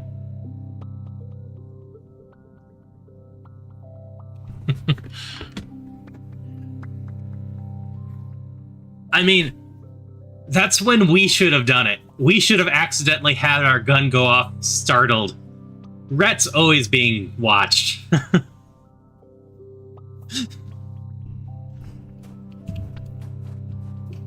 We're rising up to take out the governor. We should have done it in secret during the chaos.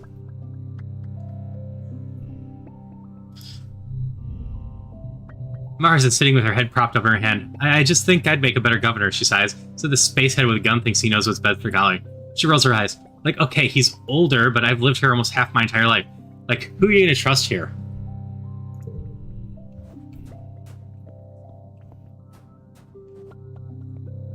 So Diz is missing. You spot Cal almost asleep on his feet, propped up on his rake. As you approach, he snaps to attention. Oh, hey, Solane, he says, rubbing his eyes with his form. Just catching up on some slut-eye. Keeping the colony fed is a full-time job and then some.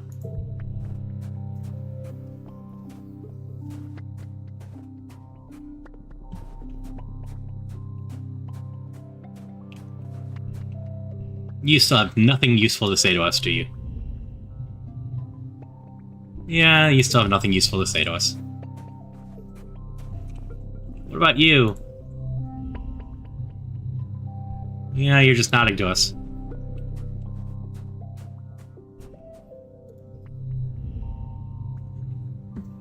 Tanja's sitting outside the laboratory, enjoying her lunch at carefully packed tiffin. She sees you and smiles. Solane, she says, I was just thinking of you. Come sit with me a while.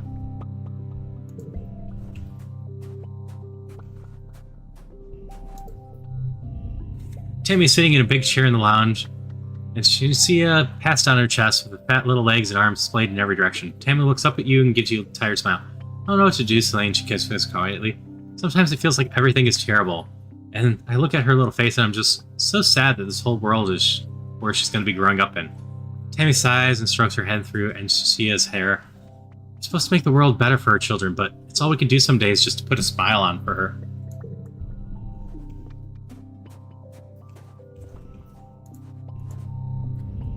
Rex yawned and scratches his stomach. It's as good a day as any and enjoy the miracle of existence, I guess, he says, and shoots you a thumb up. Not much more I could ask for, really. Monthly hug. Nami twists a lock of hair around their fingers and tugs. They never really fit in anywhere before, they say quietly. But here, sometimes I think I could. I just want the chance, you know.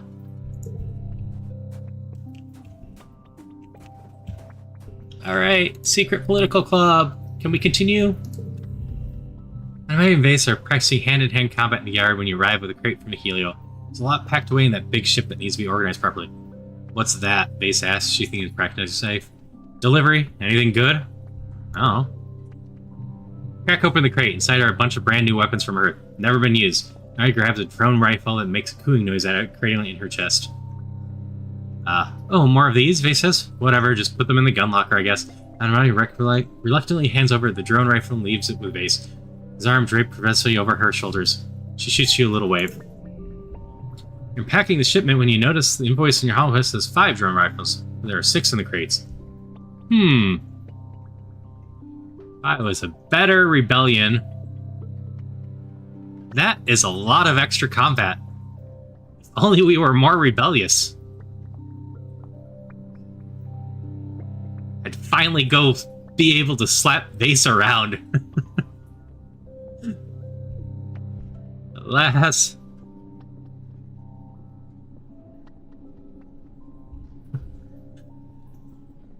Yep.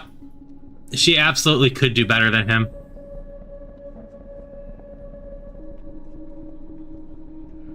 He seems like the very possessive and quite possibly abusive type of boyfriend. You would never steal something so valuable or dangerous. Of course not. You've never even considered such a thing. You notice the extra rifle on the manifest. It's good to keep track of those, or note the extra things. You wouldn't want them to get lost.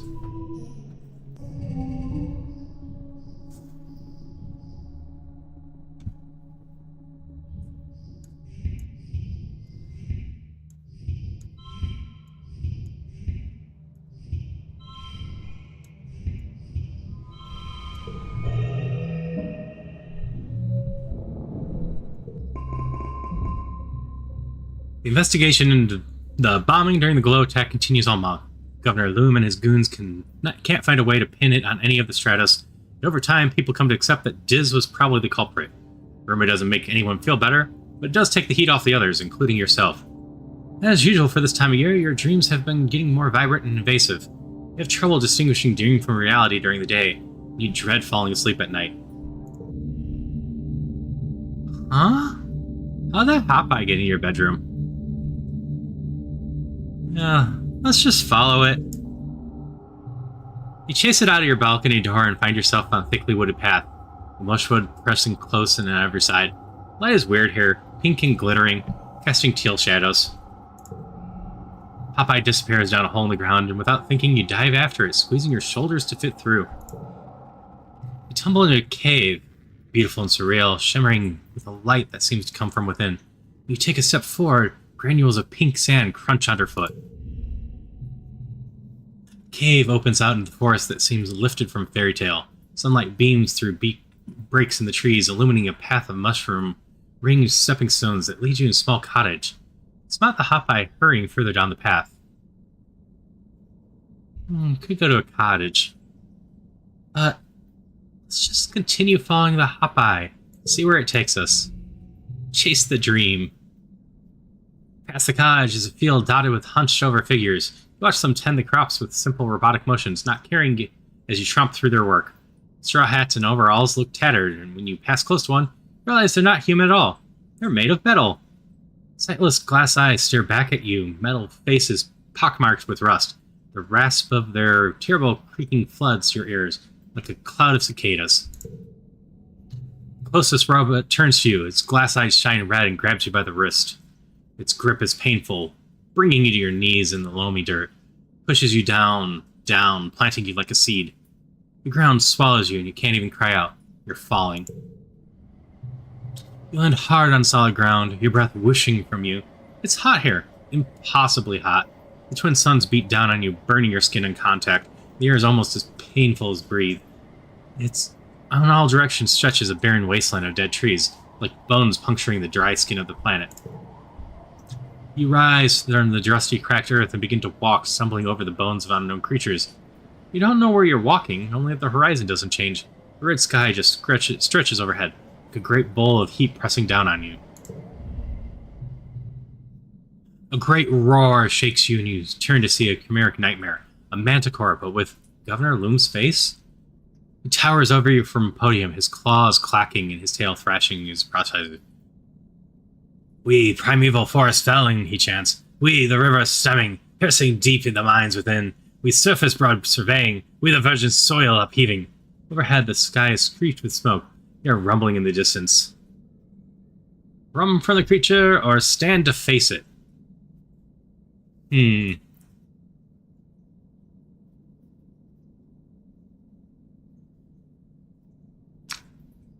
Either of these choices could be interesting.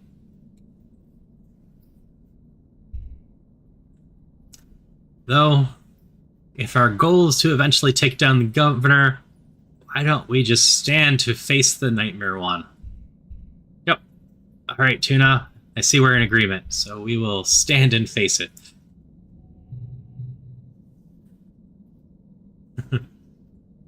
You plant your legs and refuse to look away from the beast. You yell from behind you.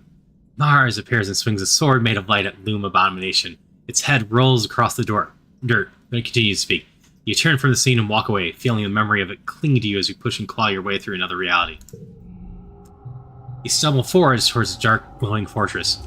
Blessedly cool air brushes your cheeks, thick with moisture, making you face wet as you've been crying. path winds upward, flanked by humanoid figures carrying candles. Some are wearing robes, some armor, some lab coats and biosuits and formal wear. Some elderly, some barely 10 years old. All turn to look at you, and you realize with a jolt, they're you. Every single one of them is you. You see yourself reflected in their eyes as they gaze upon you dispassionately, a line of possibilities stretching out as far as you can see. Popeye crouches between the ranks and gazes solemnly out as you pass. You walk steadily upward, feeling their unflinching gaze follow you. Overhead, the wormhole hangs in the sky like an overripe fruit, bending the heavy branch of space and time towards you. It's so close, you feel as if you could touch it. You stretch your hand out, seeking. And you wake up. Milky quiet sunlight pours through your window, flakes of bromide snow piling up against the glass. You feel as tired as when you went to bed. It's your birthday. You're 19 years old. Only one more year as a teenager.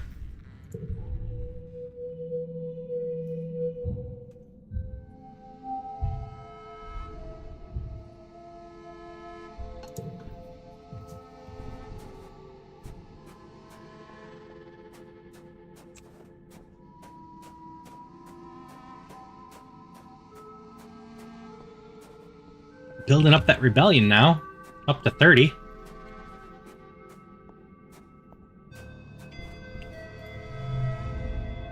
Rex beams when he sees you walking toward him. Selene, he calls. Just the person I wanted to see. You duck under the shade of an overhanging bit of construction. I wanted to talk to you about something, Rex starts without preamble. I wanted to talk about us. What do you mean, us? Rex tilts his head at the corner of his mouth, quirking up his quirk smile thing. I mean, how can I say this? You're hot and I'm easy. Why don't we put those two things together and see what happens? He brushes the backs of his fingers against your cheek. I know when someone's flirting with me, gorgeous. I can tell you're into this pup. He laughs and ducks his head, running his hand through his hair. Sorry, I can't turn it off. Rex links his fingers behind his head and rocks back on his heels. I never really dated anyone before, he confesses. Like, I love people and I really like fooling around with people, but those aren't really the same people. You catch what I'm saying? It's like how I love Nami Nami, but I don't want to be sexy with them. And I definitely hooked up with people I didn't really feel anything for, just because it was fun and we both wanted to.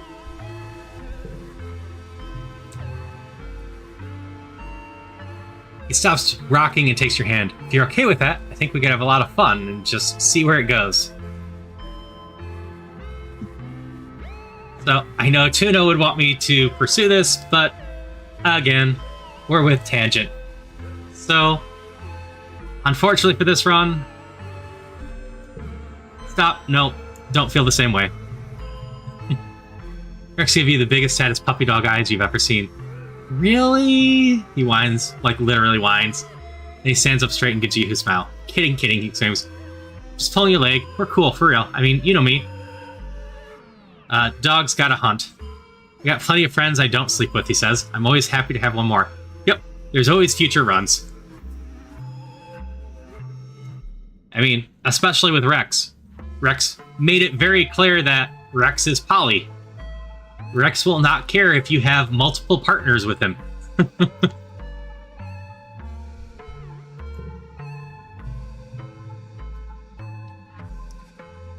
Rex slings a friendly arm around your shoulders. I'm glad we talked about this, he says. There's nothing better than a kid and their dog, right?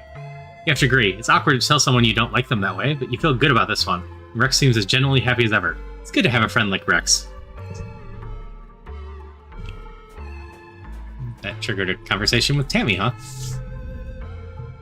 Oh wait, it's the annual birthday cake.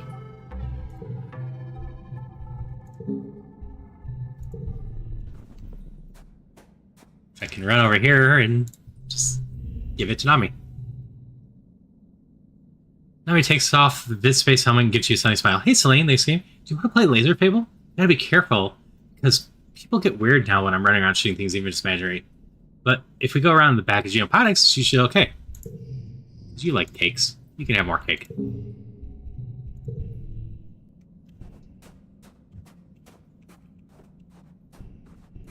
And then, do we have more secret meeting here?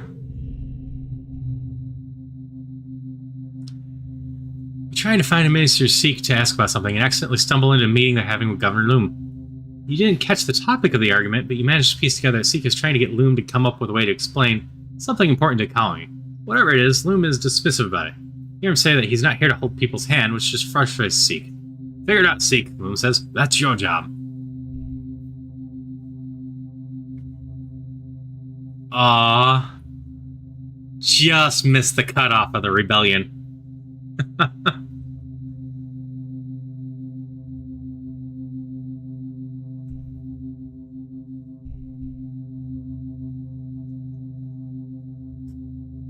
I think the choice here is obvious, though.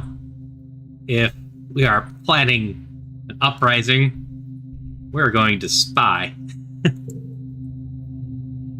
You pretend to organize some papers and listen in. The colony is spending a lot of resources on the security squads, and these need to come from some other departments. Seek tells Loom that he has to present the budget and convince the council that it's necessary. The governor is tired and cranky and doesn't want to bother with the other boring meeting. Loom is just why is this my job? He complains, even though it's clearly his responsibility. Can't I get an assistant to take care of this?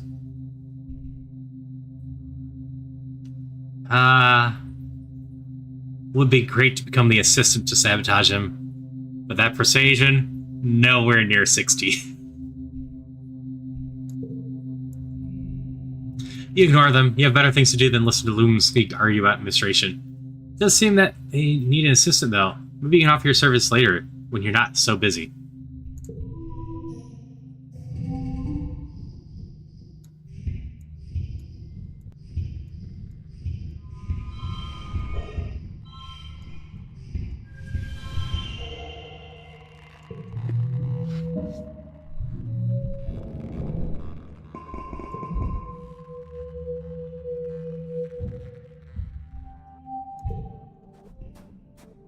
Run around, see if there's any collectibles or anyone to talk to.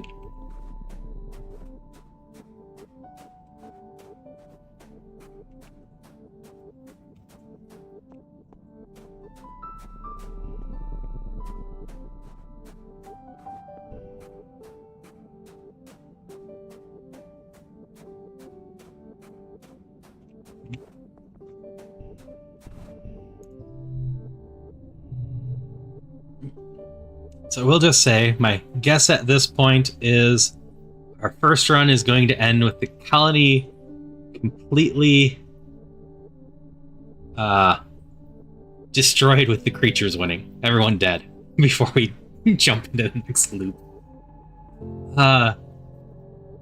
Unless it's changed, which I kind of zoomed through it, the cake is soy-based with just some extra flavors added to it.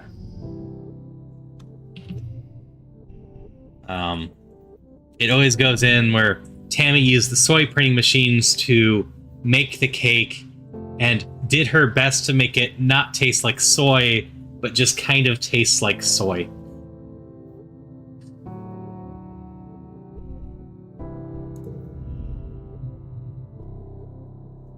You're delivering lunch to the construction crew, handing out warm tiffin canteens full of sweet tea. As usual, everyone's really happy to see you. Some more than others. Selene, Rex exclaims, draping himself over their shoulders. My favorite person in the whole colony. Takes tiffin and cracks it open, giving a big sniff. His eyes close in pure pleasure. This is my favorite. You're the best, Selene. How can I repay you? No need. You might like that there's no such thing as paying people in the colony. And all the reward you need is knowing that you've done a good job.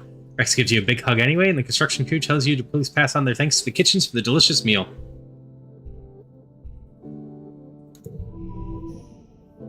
Yep. Like, ideally it's got a nice fruity flavor and this fun sprinkles.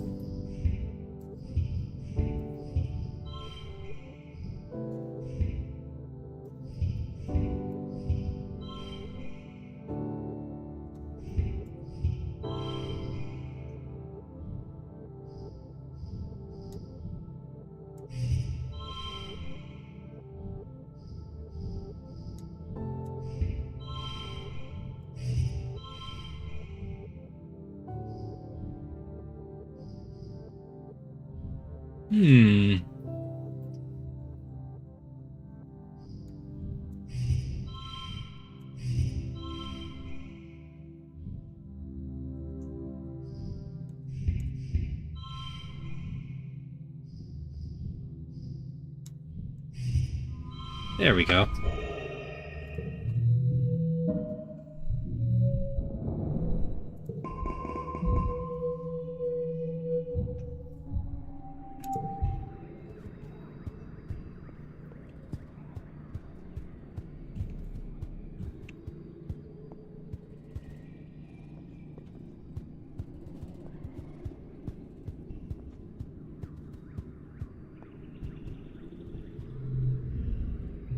Mars kicks at a piece of rubble that used to be part of the walls. I just don't know how anyone could do this, she says quietly. For everything we've been through together, everything we've suffered, to just blow it up? Was it really so bad here? Rick slings his arm around you, knocking his head against yours. Another beautiful day in paradise, right? He says, in the light but dripping with irony. You all right? Taking care of yourself? Get our monthly friendship hug?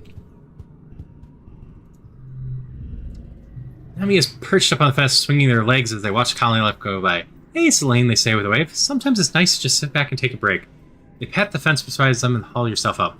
How you hanging there, Nami asks. Me, I'm doing okay. I think other people just have it way worse, so I just try to keep it light.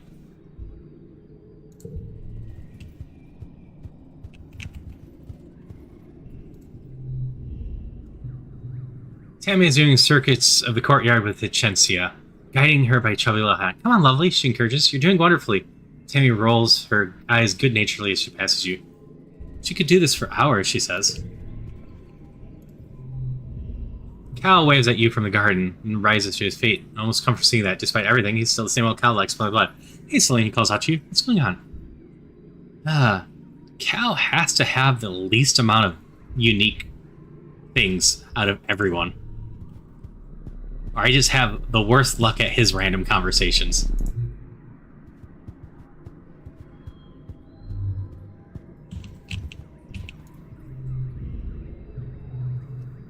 Tan stares at the hole left in the wall by the explosion. I don't understand, she says softly, a slight breeze from the encroaching world ruffles her hair. How could anyone do something like this to her own people? She clenches her fist. To her own flesh and blood. Reduce stress with a little date. Tans hums and checks her alibi, I suppose.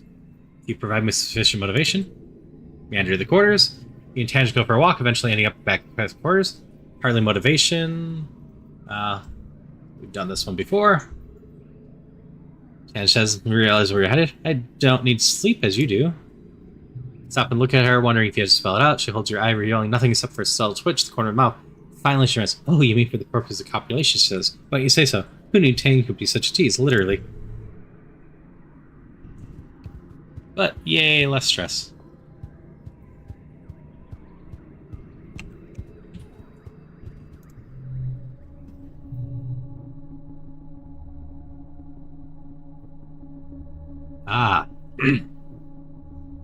So we raise that persuasion up a lot, which we might be able to cheese.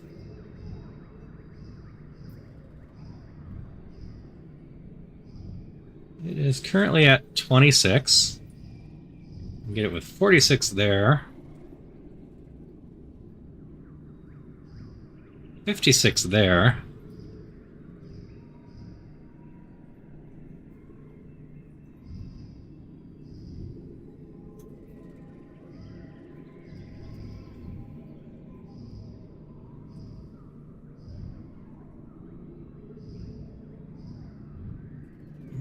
We can only equip 2 to boost, but if we go find something to level that persuasion once, buy these 2.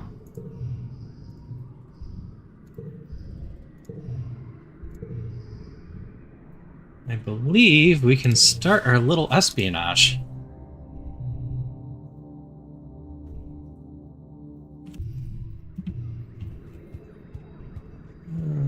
Do we have anything that easily grows persuasion? I'm pretty sure nothing in the lab does. But we can check.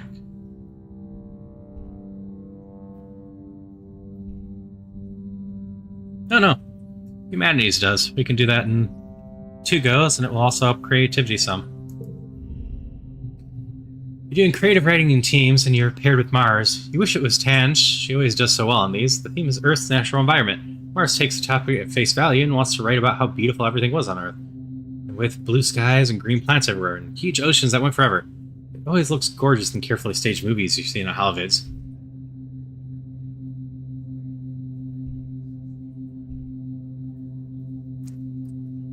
We can just run with Mars's idea. Mars takes the creative part of creative writing literally, describing Earth's luscious forests and verdant plains and deep jewel-like oceans with a reverence bordering on the obscene. She's pretty passionate about it, so you let her do most of the work. Mars insists she gets to present the class. This too is a good idea. Mars is a born presenter. You aren't sure that's totally based on facts, but it is received well by both your classmates and your teacher. You get a handful of kudos for doing well.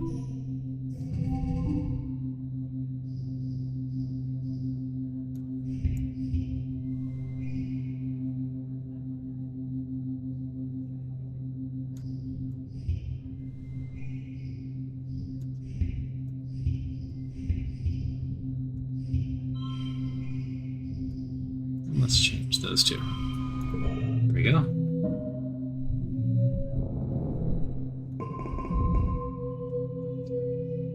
Do that one more time.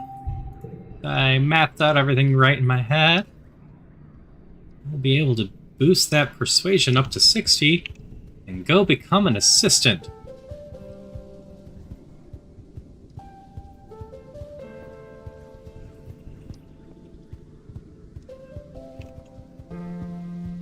Yay for having 3 gear slots and being able to abuse a lot of stat bonuses. Some these, right? Yep. Congruence tells you that today you'll be learning about the history of capitalism on Earth. You mean why you humans used to have nice things and now we just eat mashed trippet and soy cakes? Mars says smiling. Please, Earth humans might have had everything messed up. At least they had style. Ever patient, Congruence ignores Mars' contribution and projects a hollow vid into the classroom. Solemn woman in weird clothes identifies herself as Haven Constance Onheim, an educational designer for Humor Group. Tells you that the following experience has been created specifically to teach you, the 3rd generation of the group, about the largest contributing factor in Earth's destruction, capitalism. You and the other students exchange worried looks. You spend the day in an interactive experience that covers the history of capitalism, from market feudalism to transition to colonialism, and its major phases like industrialism, mass production, and corporatism. It ends with a discussion of how collapsed in the late 21st century, as wealth inequality and environmental concerns finally weakened hegemony, along with the planet itself. That just sounds horrible.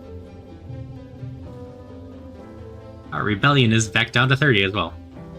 Educational experience tells you, despite being regarded by many as simply an economic system, capitalism has been responsible for more violence on Earth than any active war. From its very beginnings as colonial powers fed mercantilism across the globe, required a constant supply of people to exploit through any means necessary. It took centuries for people to realize how horrible capitalism was, once people could no longer hide from its racist colonist history. You're partway through the lesson when Cal realizes the parallels. But we live on a colony now, don't we? Aren't we colonizing Verterma? Isn't that wrong? Of course not, dummy, Mars reasons. There aren't any people here to take that land from. It's just a bunch of animals. Let's just go with the animals count too.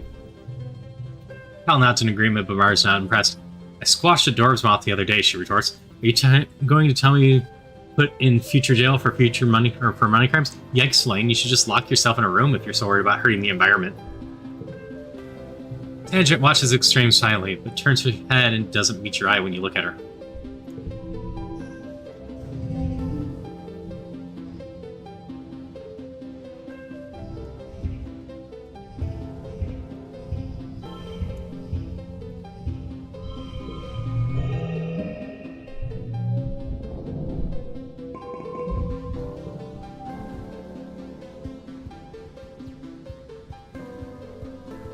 Hey, do our little run around.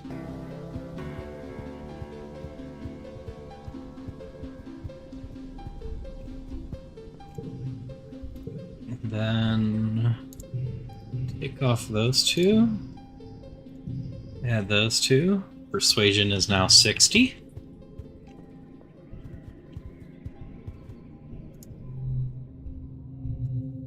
So, we can be his assistant. Which is gonna be horrible, but a great way to spy on him. You walk straight up to the two of them and declare you'd be a perfect governor's assistant. You'd handle all the mindless busywork, freeing Loom up for his very important job of running the colony. Seek looks as annoyed with you as they are with Loom. The governor, however, is pleased by your audacity. He walks you to the bridge. Good, you can share that desk over there with Mars, he says. You've worked with Mars before, right? Good kid. Strong image. She handles my social media presence.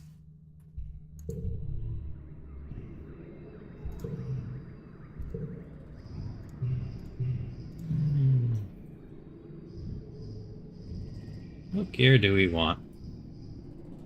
Oh, we accidentally took off.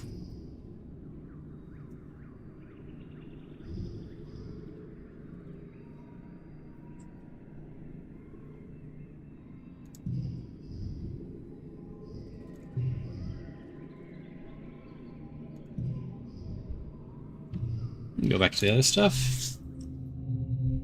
Assist the governor. That boosts organization even more. Which is good. Maybe, just maybe, we can work on maxing out all the blue. One of your first tasks as administrator is to format the monthly report to Earth. It's full of boring, carefully formatted data. Seek is very specific about it and makes you redo it 3 times until you get it right. You drop off the report at the comms desk and realize you've yet to be told how to process any reply from Earth. You wonder if they reply at all. Ask? Ask? Or investigate on your own. We shall just investigate. You sneakily read through the administrative HoloNet files you're allowed access to now. There's a huge backlog of messages, all dating during the 20 years that the Stratospheric was in space. You scroll through the preview tests quickly, not wanting to draw too much attention to yourself. The majority of the messages are updates from the colony's allies in the Retumer group. Every so often there's a message ordering the ship to cease and return to Earth, putting an end to their illegal immigration and return their stolen property. If the Retumer group weren't outlaws on Earth before, stealing congruence in the genotech definitely did the trick. These messages are angry. There are no messages from any time after the Stratospheric landed on Vertuma. Maybe nothing can get through the wormhole. Maybe the communication systems was damaged. It wasn't until the Halo pods landed that communications could be restored. Or maybe both planets are just shouting into the void. It's impossible to say.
You have something new to say, Cal?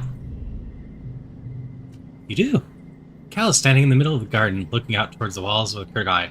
Almost 9 years here, and we still haven't figured it all out, he says and sighs. I tried, Selene, I really did. I still think there's hope for peace with the aliens. I just wish other people thought so too.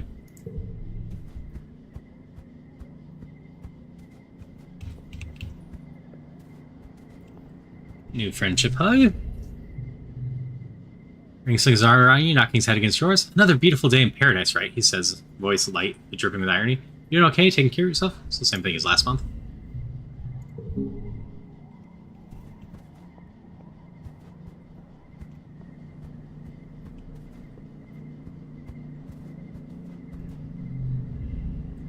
Now he's looking up at the sky with a slight smile. It's been 4 years and still so cool, they comment. I spent my whole life on a spaceship before this. Being outside still feels like being in paradise, even with everything going on. Here, have another cake. I got plenty of them.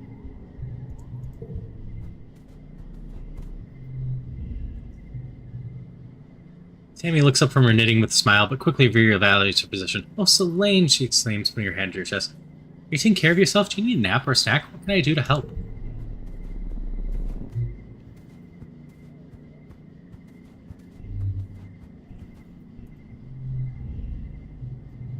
You hear shouting coming from the lab. Tanja's voice and instance as well. There's the sound of breaking glass, and then a few seconds later, Tanja explodes from the laboratory. She balls up her lab coat and throws it away. "History of humanity is a history of genocide," she fumes. "Have we learned nothing from our past? We left Earth specifically to begin a new life, one unburdened by humanity's failures hanging around our necks like a verb albatross." She stops and rests her face in her hands. "And to be suckered in almost repeating them, unconscionable."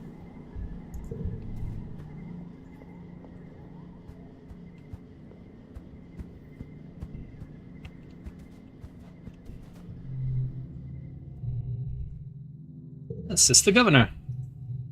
Being Loom's assistant isn't the glamorous life of political intrigue you were hoping for. He's more of a soldier than a politician, and even then, you hear he's not much of a soldier either. If he notices that people mock him, he doesn't seem to care. It almost makes him more boastful. Like he thinks the sole duty of the governor is to soak up as much attention and power and wield it whenever he likes. Whenever he's questioned on something, he unleashes such a torrent of bravado and barely veiled threats that it's impossible to make your own point. Then he just pushes through whatever he wanted to do anyway. It's infuriating. Given that the colony's governance was always based around the idea of communication and empathy, no one seems to know how to contain him. As for the Helios, they seem to have their own ways to get around him. They're grateful he's gotten into politics because that means your older and more experienced security chief rat makes all but the largest military decisions. In fact, you think some of them enjoy that he's such a moron, because they hope the colony fails. They think he's entertaining.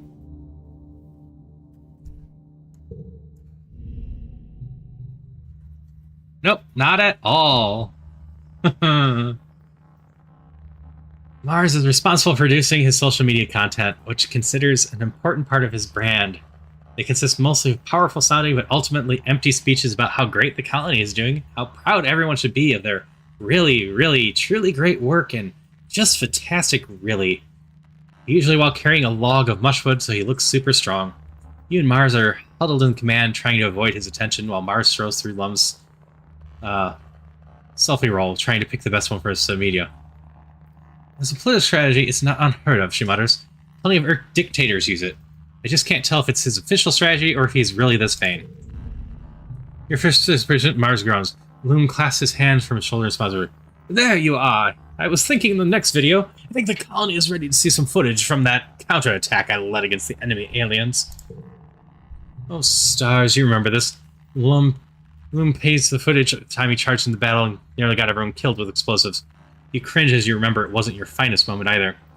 Can't believe this is the footage he wants to hold up as proof of his bravery and vision. This is great footage, Mars sniffers. Just really great. It's actually perfect for Selene to practice working on their video editing skills. You shoot Mars a stinky look, but she just smiles. Loom agrees. With such great material, he practically did your job for you. How are you going to spin this into a propaganda piece?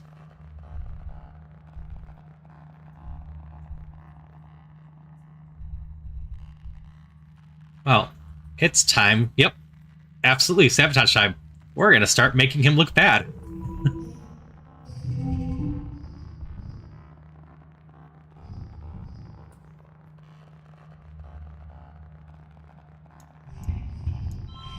We'll just start off with a couple yellow cards here and have a bunch of stuff. This is an unfortunate card to be locked the entire time.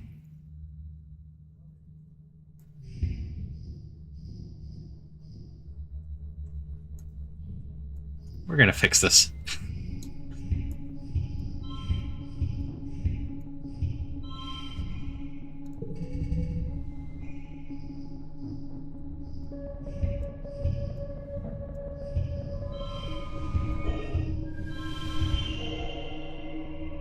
There we go. Crushed it. He should look absolutely horrible in this.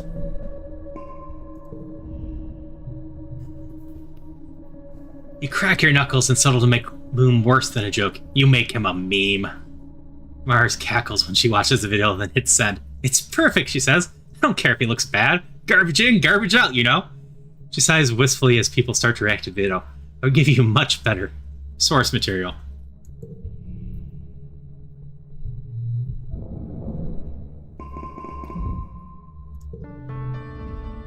Governor Loom enters the colony square with customary bombastic fanfare. Brass band, red carpet, banners with heliopause logos snapping in the hot dust breeze. It's a bit much. The governor gets his usual tithe of applause from diehard soldiers. It's obvious how tired and fearful everyone has become in service of his war. You catch Mars's attention. She rolls her eyes and makes a gagging motion. Cal looks sullen and withdrawn, refusing along with the rest of the geoponics to give Loom any applause. The governor raises his hand for silence, though it's largely unnecessary. Governors of Vituma, he begins. We stand here today not shivering or quaking in fear, but with our hands around the neck, he makes a ringing gesture, of the planet herself. Before he can continue, Mars leaps from her seat and runs in front of the stage. A ripple of fear goes through the crowd. Y'all remember to Utopia last year. It doesn't have to be like this, she cries, speaking to the crowd. We don't have to listen to him. He's just a bully with a gun, like the ones we left behind on Earth. Watch in horror, watch in delight.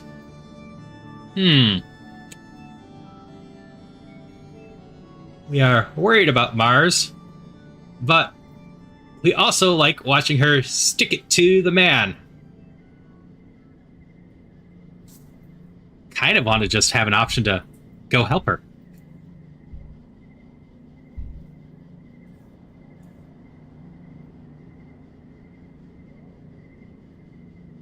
I assume horror lowers rebellion, delight raises it. I think at this point, we want to raise the rebellion. So let's watch and delight. No effect. She turns to the council. Why are you just sitting there? Come on, aren't we going to do anything? Council looks at each other. Rhett seems unmoved, and Utopia shrinks into herself, holding her hand to her chest. Auntie Anne looks concerned, but fearful of Loom. Instance is grim, and Seeks just waits to see what happens. Only Cal looks enthusiastic. As the youngest member of the council, he's outmatched. I totally missed Cal joining the council. When that happened. Loom gestures sharply to his guards, and Mars is seized and taken out of sight. In the uncomfortable silence that follows, the governor strides to the front of the stage and looks down at the crowd. As I was saying, you can trust me to lead this colony and humanity into a new era. An era of peace and prosperity, where we no longer need to fear the creatures that come out in the night. He raises his fist to the sky. The planet is rich!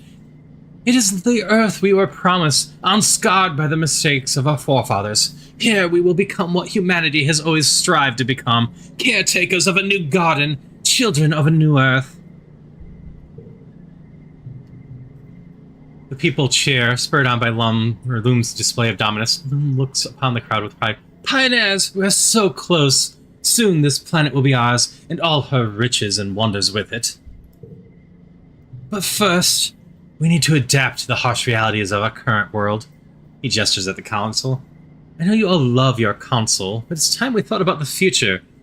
We need to guard the colony leadership, he says with some disdain, against some upheavals, death, imprisonments, and the like. I've decided to state a second position for each seat on the council, he announces.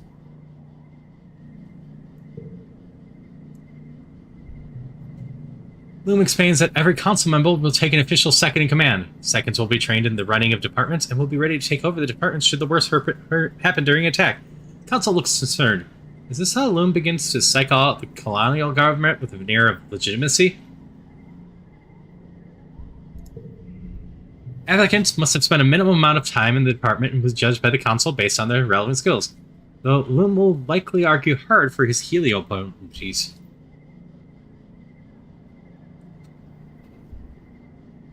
Yeah, we would be a great fit for either engineering, or either we or Tangent would be a great fit for engineering, I would argue. I don't think we've met any run from Helios that can run engineering at all.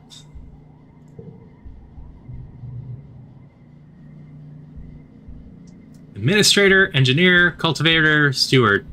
But Engineer makes the most sense, and I don't think Tangent would want the job anyway. Tangent just wants to live in the lab. So, absolutely we will do engineer. Oh, Tangent does want the job. Come forward to be added to the ballot. Tangent watches you with a wary expression as she adds her own name. Engineering has been a mess since Professor Hal died. Maybe this will help. Council discusses all the nominees at length, and then... You win! Tangent comes second to us, like always.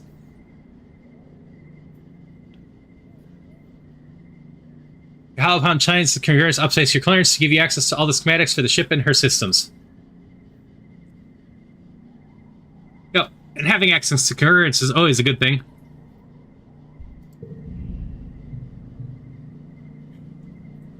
When the voting is concluded, Seek announces the names of those newly appointed seconds. The crowd cheers for you, and Seek reads out your name as second engineer. You don't recognize the Helio appointed as second administrator. Must be one of Loom's people.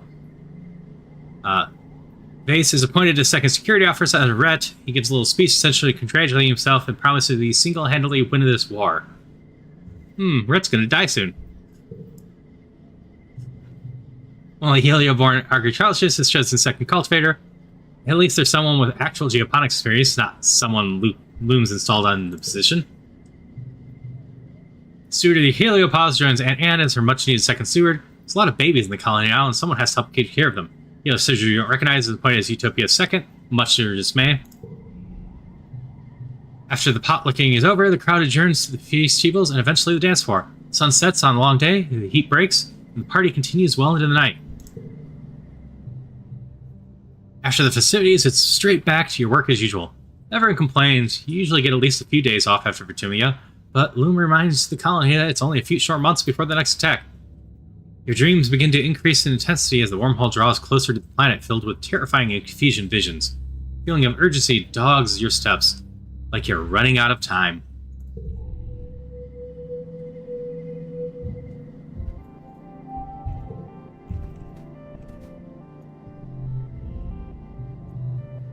Mars is talking to a sharply dressed soldier. You watch her lean in and brush a bit of lint off her uniform, looking up at her with a flirtatious smirk. You cough and Mars sees you. She straightens up and gives you a businesslike smile. Hello, Selene, she says.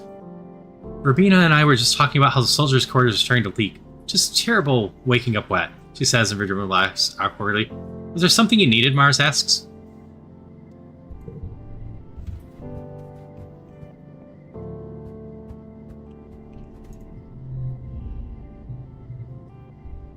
Nope, you're still sleeping on your rake.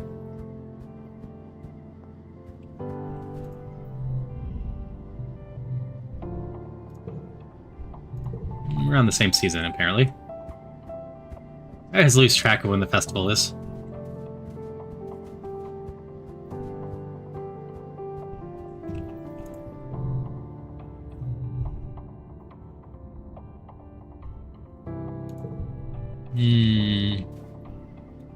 Second in engineering now. So we could go back to like repairing robots and see if we get an extra scene with Congruence now. Or we could continue to spy on the governor. Both seem like quite valid choices at this point.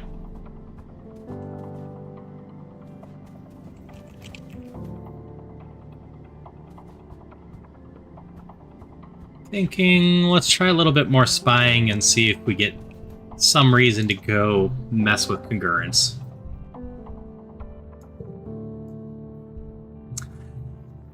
As chief administrator, Seek likes to think that they secretly run the colony behind the scenes. This manifests in them watching you very closely, suspicious of your motivations. To the adults, especially the older ones, you'll always be crush kids, not to be trusted with anything of importance.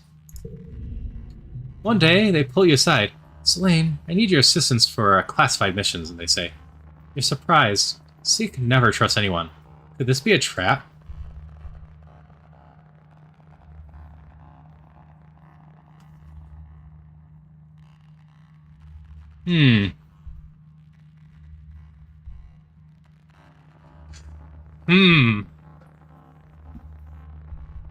So, we have the Rebellion choice.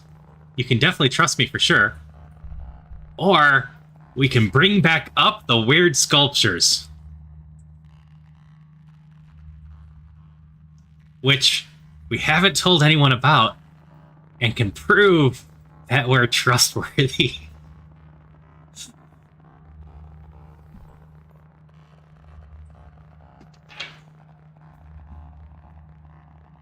But we did look into them then. Sure, Tuna. We will go with the sculptures. I think it will be a funny storyline at the very least. Oh, no. Not another word, Sea Kisses. I don't know what you're talking about. So, when in doubt, I tend to like just going with the choice that has a stat thing. So let's just go, you can definitely trust me. Six stares at you for a long time, as if gauging if you're really trustworthy. In that case, they say, looking around to ensure you're not overheard, I need you to run down to the depot and pick up some personal items for the governor. You nod and make a note of the list of items. Wow, you didn't think people as young as Loon got hemorrhoids. Mars is overjoyed when you bring her the gossip and gives you a few kudos as a finder's fee. Within a day, word's gotten around the Howlnet about Loom's unfortunate affliction. Loom is on the bend the next day, complaining about people spreading rumors and his image being tarnished. It really goes to show how disrespectful people are here, outside of Earth's rule. Seek shoots you a smug look. They knew they couldn't trust you.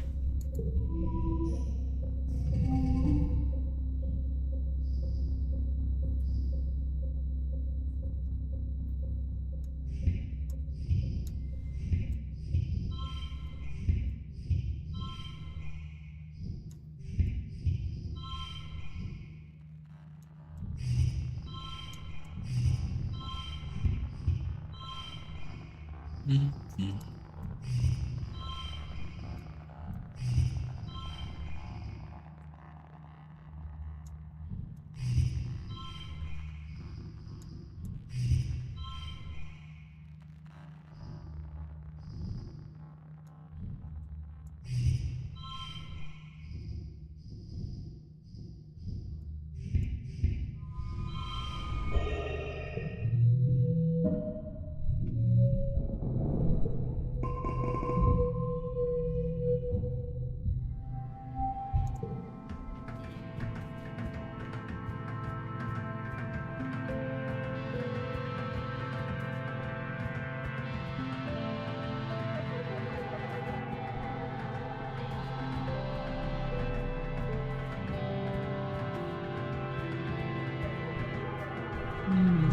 Hedge bets and hang out with Concurrence a little bit. Tasked with fixing a medbed, which is probably the most complicated piece of hardware in the colony. That's not Concurrence. In mysterious ways, even a chef engineer instance doesn't fully understand the healing pills they use to quickly repair well nutrition cut cell your mountains. It's old tech from Earth. The pressure to keep them running is immense. Nothing here, so I guess we'll keep focusing on spying on people.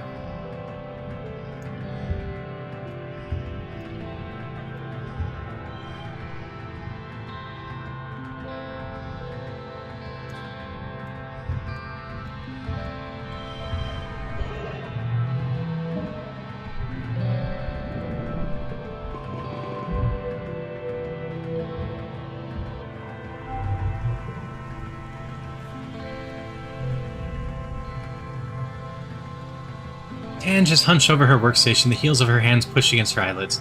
She raises her hand as you approach. She quickly blocks the corner of her eyes and sniffles.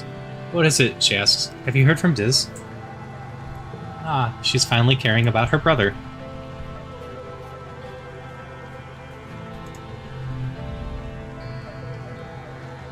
That's the same thing you said last month.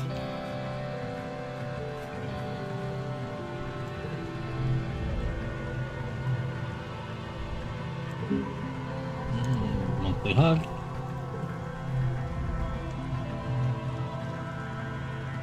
Mara scrolls through the hollow vid directly on her home. Everything that's been happening, I honestly haven't had time to watch vids in like whole seasons.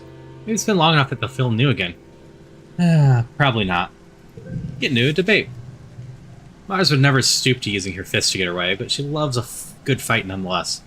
Ask her what she would have done differently if she'd been captain of the Stratospheric when you landed. Her eyes go wide. She launches into a laundry list of shoulda wouldas, and whatever she says she would have done, you offer reasoning for why it wouldn't have worked. After a little while of this, Mars is positively invigorated. Wow, you really thought about all of this, didn't you? She says, cracking a little smile. Totally right. It's a lot more complicated than just making decisions and telling people what to do. Thank you. It's so important to have people around like you to keep me on my toes. She cracks her knuckle. Okay, but when I'm governor, I will do so much better than the adults can.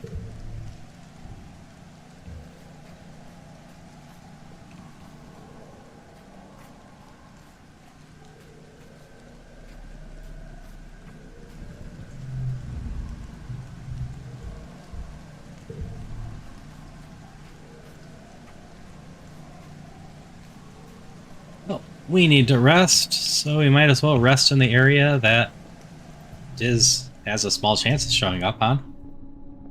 Oh, no. Diz is not even here anymore. He is totally gone. Watch Tammy go for a stroll with Baby and Shinsia. Everyone stops and coos over them both, patting Shinsia's fuzzy little head or giving Tammy a bit of friendly advice. It's hard to believe she's so grown up now. And you're up here on the wall, shirking your responsibilities.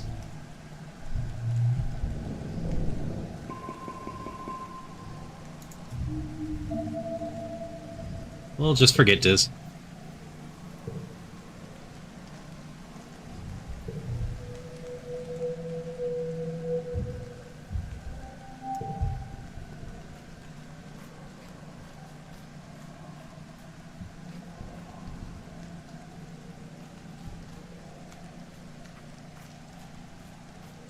Oh yeah, that's my guess. He found someplace outside the colony to survive, and he's just not coming back anymore. He was vanishing longer and longer recently.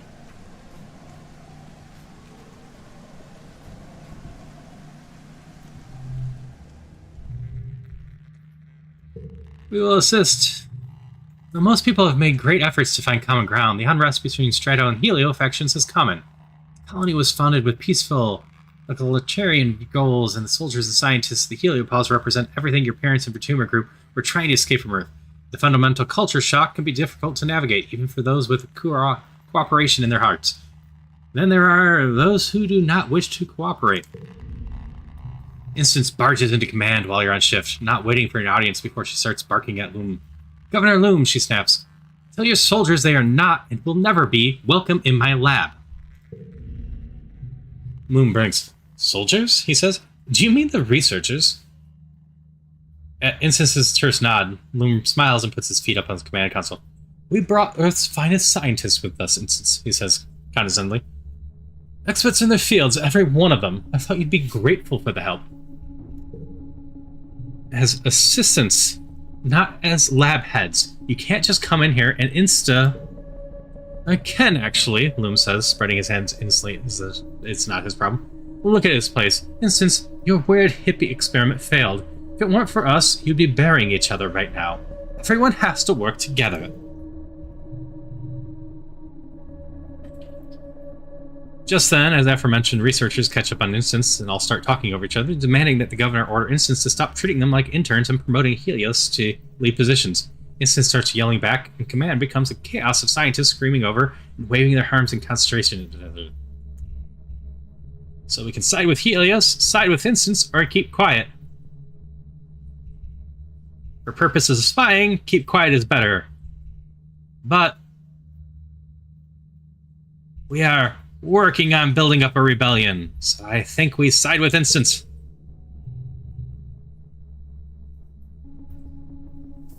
Instance's right to protect the colony from presumptuous eggheads with Earth's poisonous ideas that researchers want to help, they can do as they're told. You add your voice to Din, though probably only Loom hears you. He frowns. Loom tells you to ignore them and get back to work. Listen while you file reports. Need Organization 70. We've got that. You could practically write these reports back to Earth with your eyes closed, or in this case, with your ears open. You half-heartedly type up a report and continue to listen. If you think I'm going to just hand over classified colony intelligence to a bunch of space cops, Instance spits, and researchers all clamor to deny their relationship with the Yellow Paws military. Don't you pretend like you don't want to send me back to Earth in chains, she snaps right back. That's why you're here, isn't it? You don't care about Bertuma. You care about recovering your master's stolen property. Bet you would have loved to get all 4 of us, she says. But Etiquette, Hal, and Fluorescent have all had the good luck to die before they could see their work destroyed by a bunch of jackboot earth thugs. You flinch. It hurts to hear your mom's death described as good luck.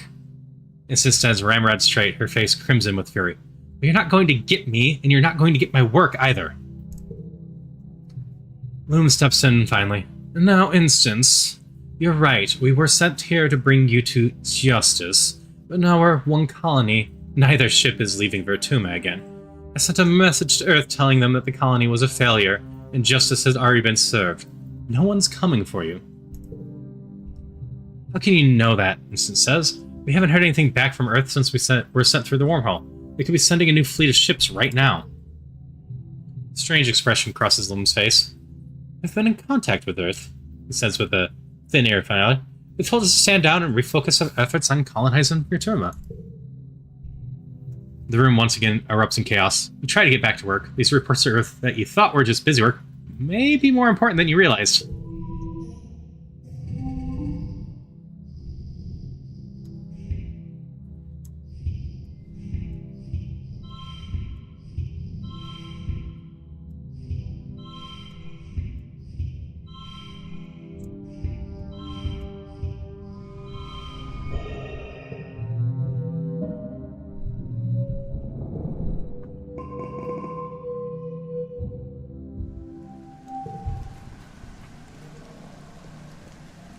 Let's see, anyone have anything important to say?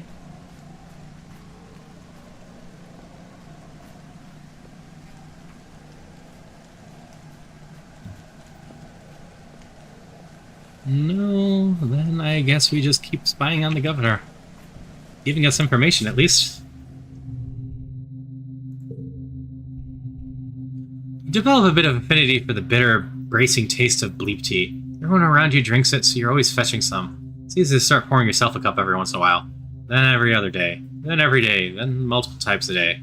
You realize you have to cut back when you start seeing visions. Well, more visions than usual anyway.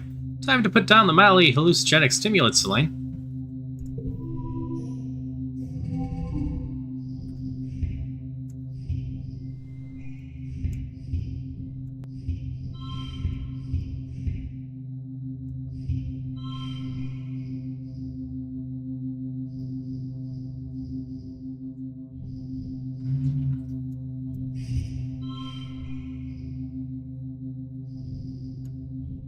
Yeah.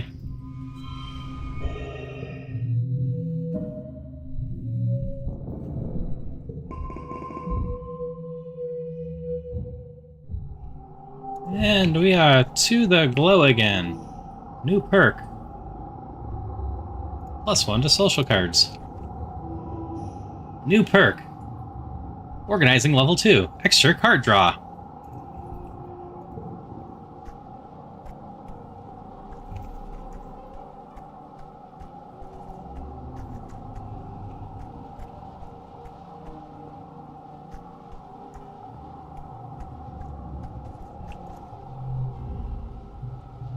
It stands to reason that there'll be some sort of attack this glow, as there's been in other years, Tange says, looking out towards the wall.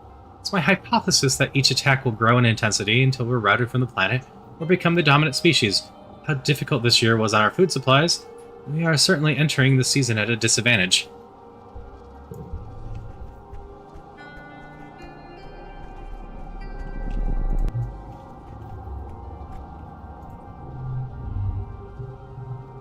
Cal reaches up and strokes one of the native plants in the garden, light refined as phosphate. We landed here, we didn't even know about this possible. What else would we know about this place?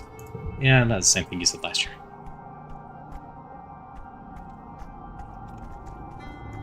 Alright. One last thing to do before the next attack. So let's see if we learn anything about the governor right before things go down. Loom isn't the type of governor who's happy to sit in his chair and make a decision. He likes to be outside with people, even though his presence usually brings productivity down wherever he goes. As his assistant, it's your job to discreetly manage where he goes and how often, keeping the different departments happy and functional. You learn quickly how to manage from below without Loom catching on how much work you need to do just to preserve his image.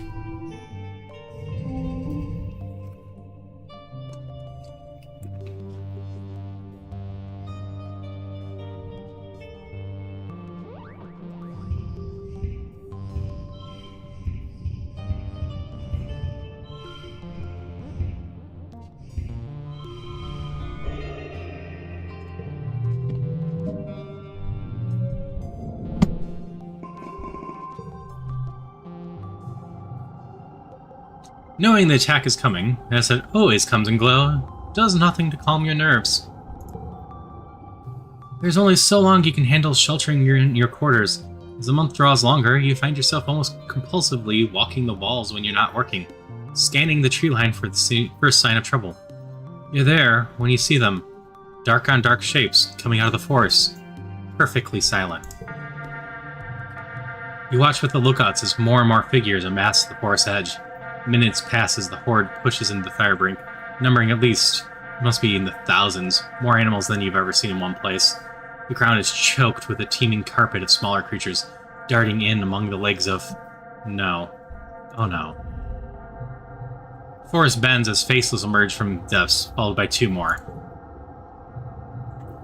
The mood on the walls is discouraged. One faceless destroyed your colony, two faceless require an irresponsible number of explosives to take down. How are you supposed to be able to handle 3? 50 bravery for... this one. Fight or flee. Always go with the stupid option is what we've been doing. So we will just stick with the stupid option. We shall fight.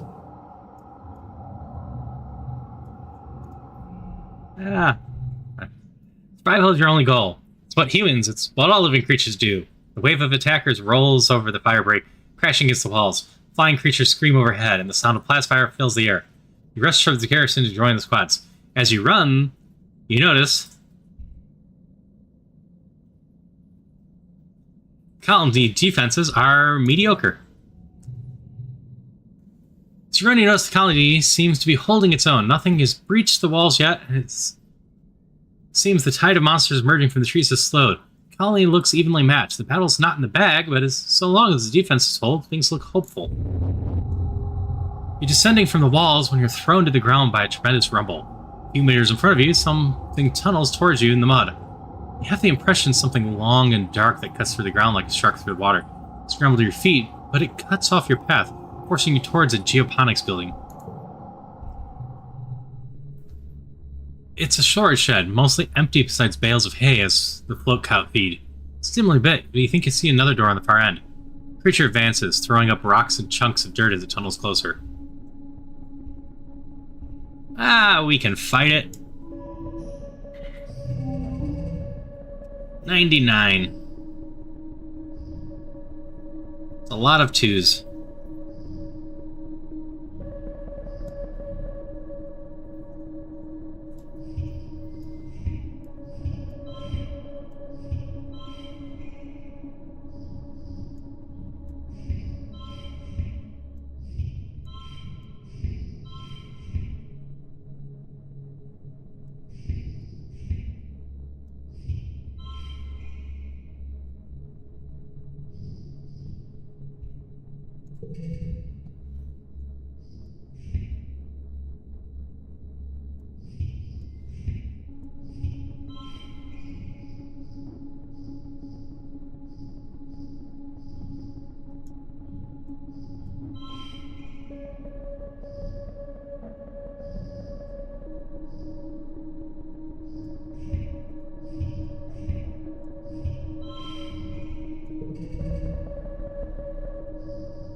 We can take the stress and just call it good.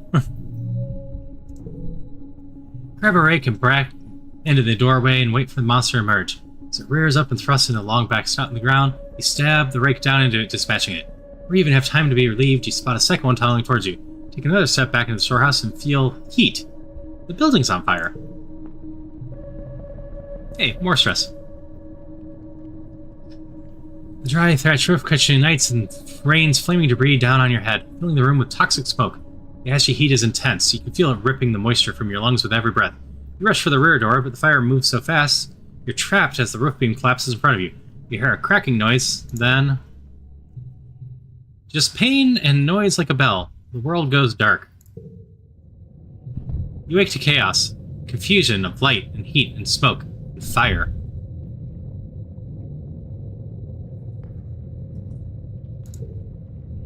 Your head is pounding.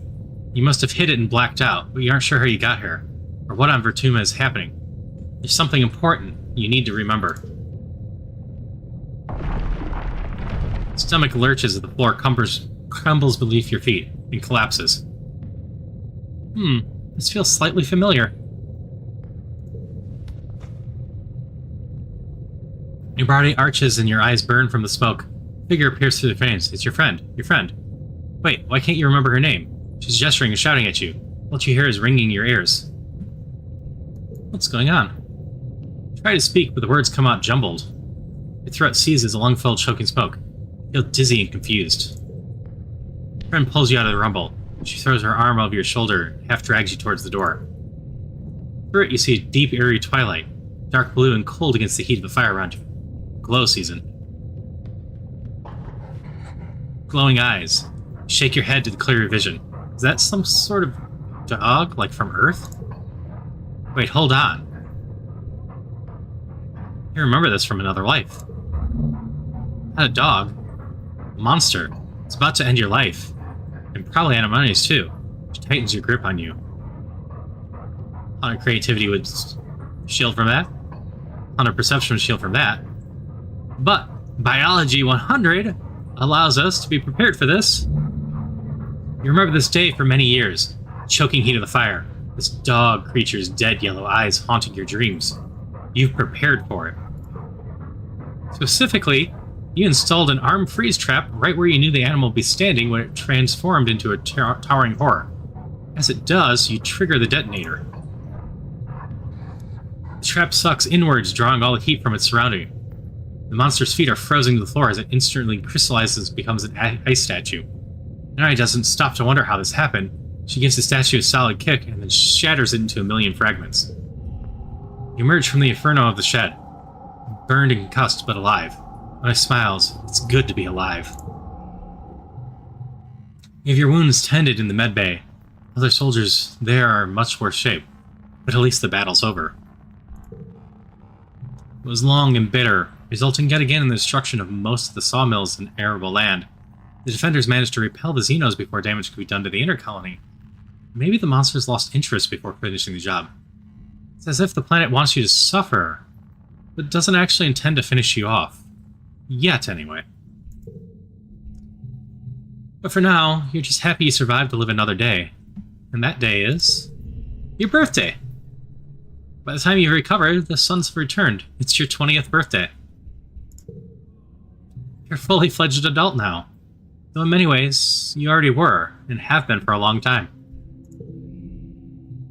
You and your friends step out to greet the new day, and start the rest of your life on Vertuma. The end.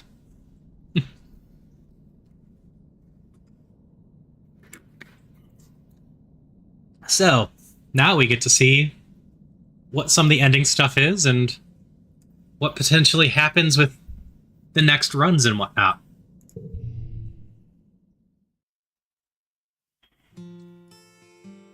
You've reached your 20th birthday.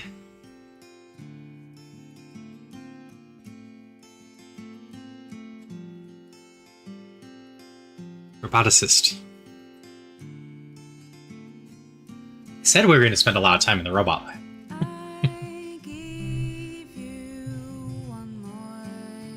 You always loved machines and decided to dedicate your life to them. Make the colony high-tech, refusing to let things just break down as people expected they would. Why bring all this technology to a new planet if you weren't going to fight your hardest to preserve it? We don't have enough rebellion to tinker with the robot programming and start a robot uprising, so we get to make a microprocessor factory instead.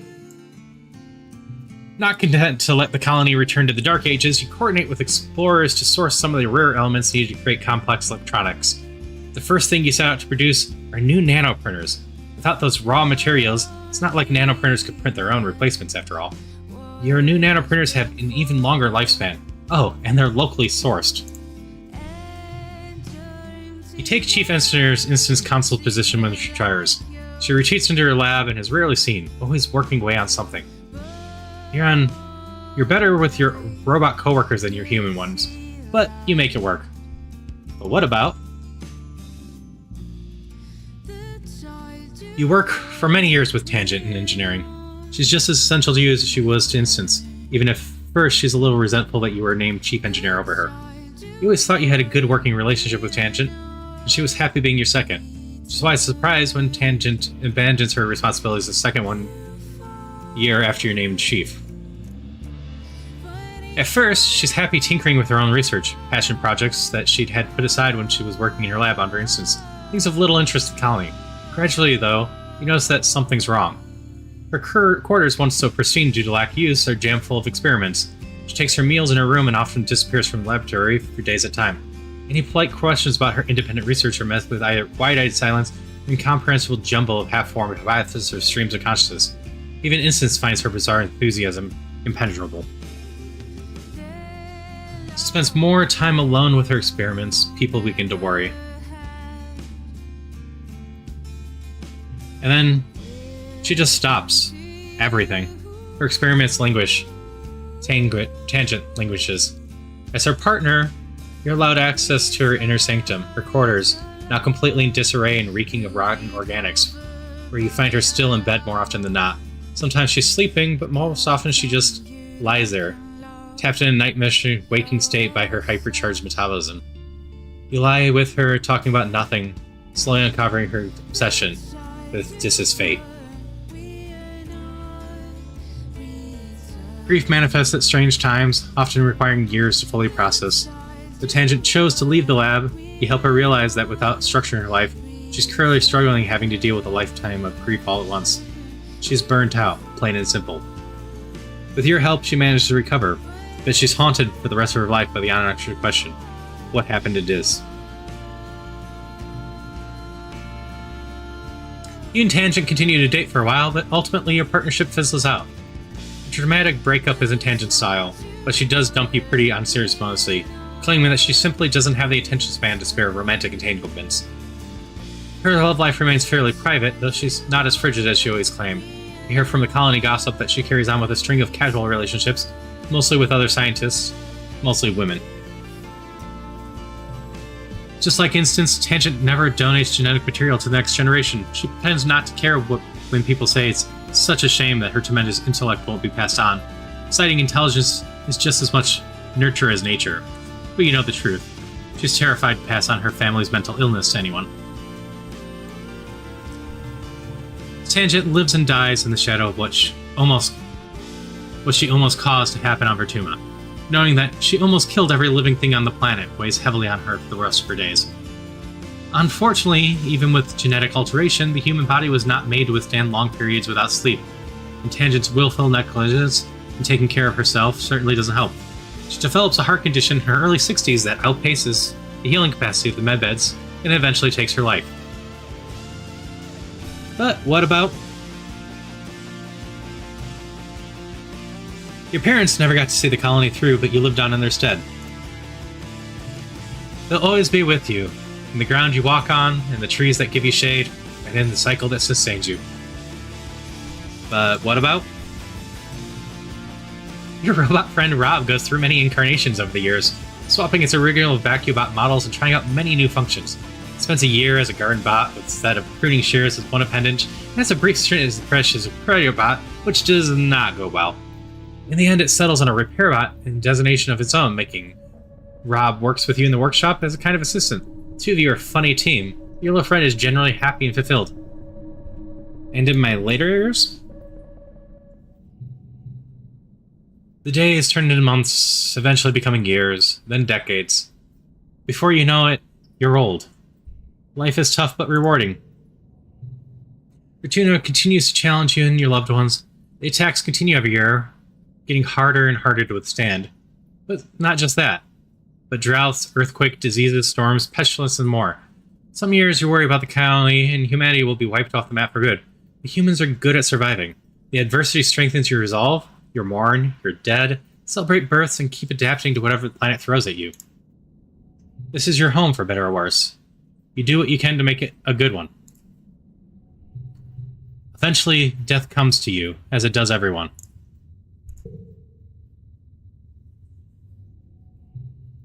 In the moment of your death, as your brain cells fizzle out one by one and shut down forever, a vision swims in your mind. Is that a person? They seem so familiar. You feel like you know them so well. Oh, it's you. Only ancient. Their arms covered with so many data bands, so many lifetimes of knowledge. The ancient you speaks without moving their mouth, not in words, but in something like pictures. Still, you understand. They smile. We had a good life, don't you think? But there are so many possibilities, and this was only one of them. I lived my best life. It could have been better. Well, I tried. Don't think it went quite so horribly that it's merely I tried, so we can go with I could have done better. I can tell from the weight of your soul, they say sadly, that many of your friends and family died before their time, people who might not have, perhaps, if you made different choices. They pat you on the shoulder consolingly. It's natural in grief to wish you could have done something different, to have saved someone. But we're special, aren't we? We can really save them. We have a chance to take another path, to change the way our life turned out. They reach out a hand. Come with me. We go with them.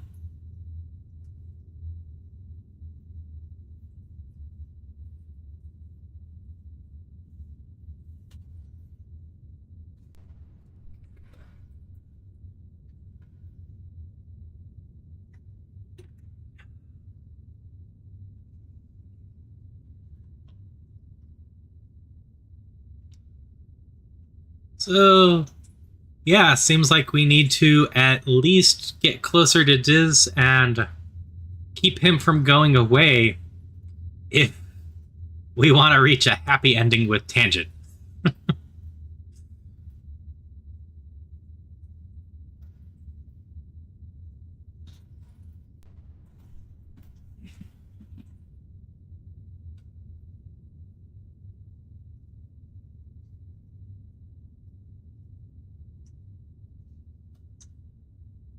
Yep, Tangent's ending definitely wasn't a happily ever after one with the current parameters we had.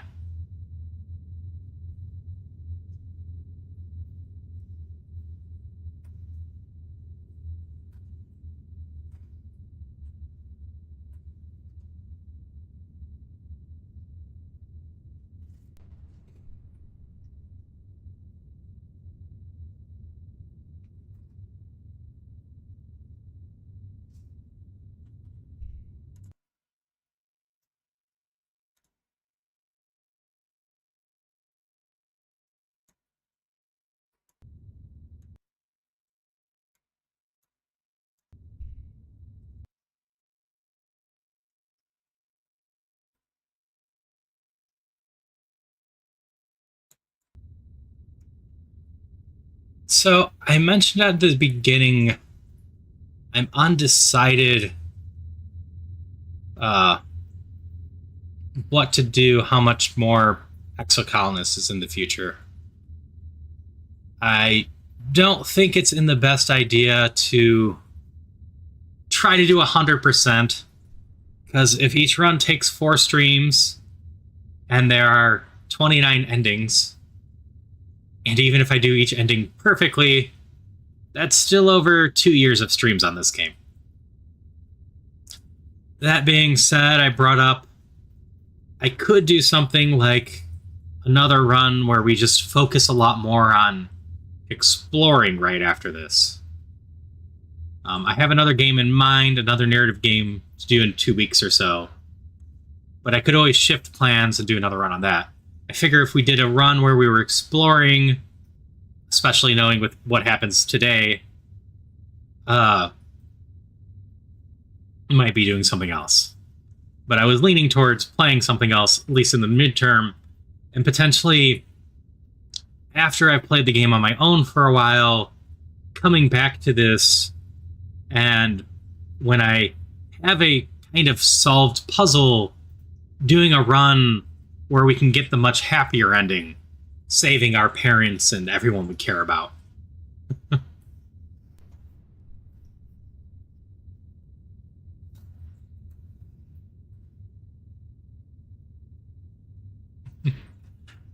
And that's totally fair too. I know you picked it up, and like I said, I'm enjoying my time with this, but I also kind of just want to, whenever I have time going forward, burn through the rest of this game. I'm enjoying playing this on stream, but at least for this part so far, I've remained completely pure and innocent about what was coming. I have been unable to play this at all in between all these streams. I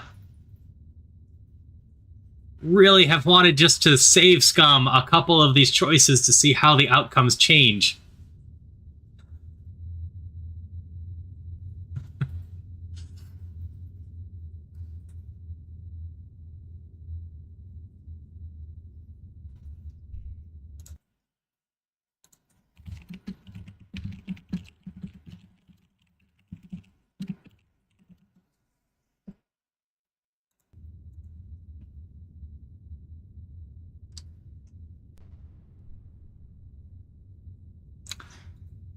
Yeah, I'm curious how varied and different all the runs are, but I can at least see the three very obvious runs of going down the strength tree and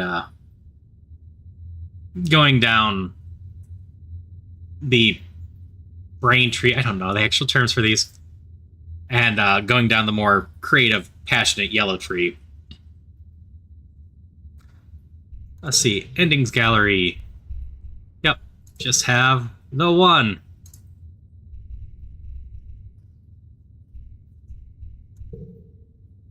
I do want to peek at the new life thing.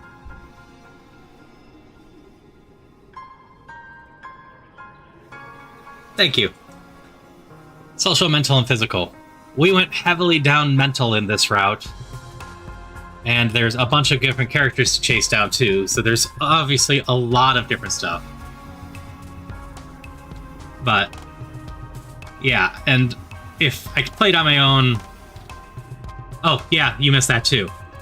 Whenever you get so close to people, I'm not sure if you have to actually start dating them or just get your friendship so high. They get added to the opening menu. There is an achievement for each of them. So she actually appeared at the start of this game beforehand, because we had started dating her. But there is an achievement for that for every single one of the romanceable characters, so we can add them to the starting menu.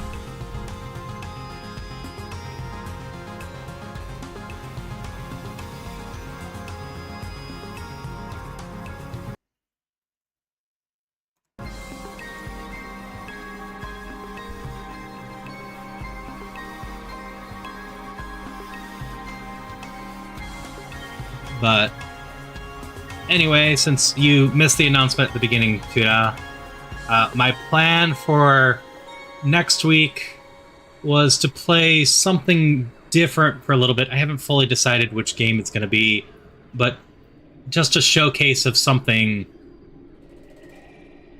And I'm not sure. I got a bit of time, so I'm going to jump into the new life and see if anything carries over and whatnot. But take a moment there. And then, despite the fact that these narrative runs take a decent amount of focus to read off everything, I'm actually enjoying them quite a bit. And there's another narrative game that I've been meaning to play for a while now. I'm going to keep it a little secret, but I can pull up my script again and just re-say what I said for the tease. It's one based around tabletop RPGs, and it was a bit of a sleeper hit in 2022. It's one I hadn't played, but I've been meaning to, and the theme's only going to be shifting a little bit. but not drastically, because it's a cyberpunk theme. So it's still corpo overlords to some degree. Just we'll be more directly involved with them. But yeah, we got a little time. We can start a new life and see what's going on. See how much is different in your second life. Wake up again. Get an achievement for starting your second life. Hey, a burning moment.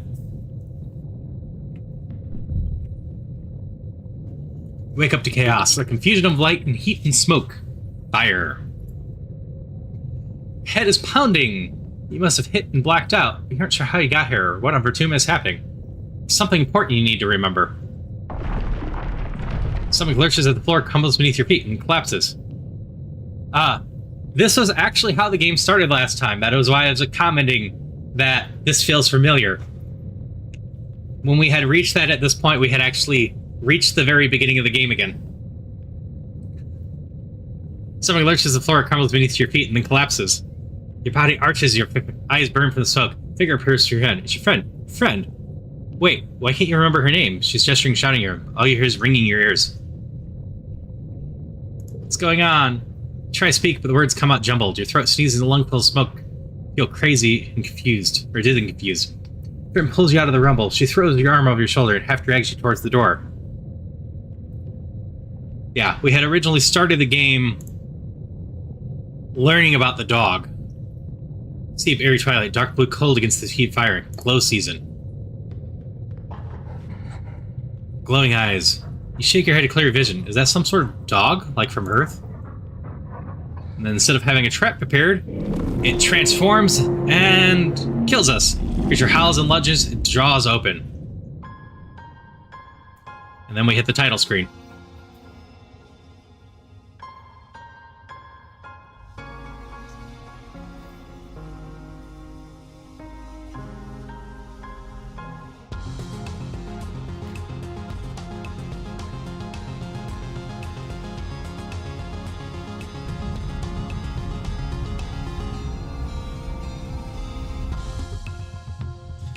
You were born on the Troposphere, Earth's first colony ship, halfway through its 20-year voyage at a wormhole at the edge of the Sol system. Your parents run the hydroponic gardens, which make fresh air and vegetables for the ship. They're the colonists. They bravely choose to make this one-way journey in the uncharted passage for 2-4, hope that it can escape the Earth's troubles. They had you the old-fashioned way, merging their genes like they merge their cultures and traditions. They name you, and we'll just stick with Selene.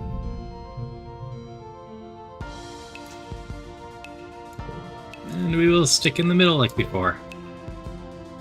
You're a bright-eyed child with active imaginations, sometimes too active, your mom says.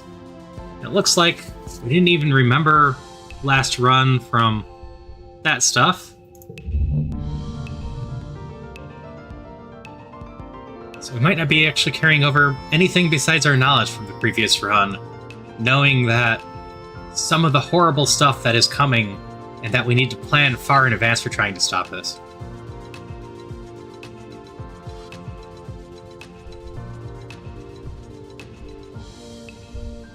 Oh, yeah, this part is new, isn't it? Your earliest memories are of your 4th birthday. There's a big cake with a neat hollow effect that looks like fire, but when you reach out to touch it, all you get is a handful of icing. Yummy. Your favorite present is your mom's gardening trowel, animal book from your dad, persuasion, or dial from antecedent, empathy, bonus traits, learning tab from Professor Hal, sports ball from security chief Rat. We will find out in a moment if any skills carry over, but I'm guessing that they don't. I'm guessing our point is to build them all up. But yeah, getting a thing here, these are all new. So we'll...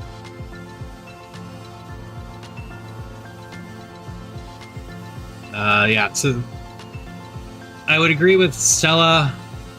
It would potentially be nice if we could do a new game plus with all the skills if we wanted just to min-max it all. But even in my uncontrolled chaos, where we spent a bunch of time doing jobs that weren't trying to min-max skills, We almost maxed out blue. We got a decent chunk in a lot of the yellow skills, and we got a little bit of the red.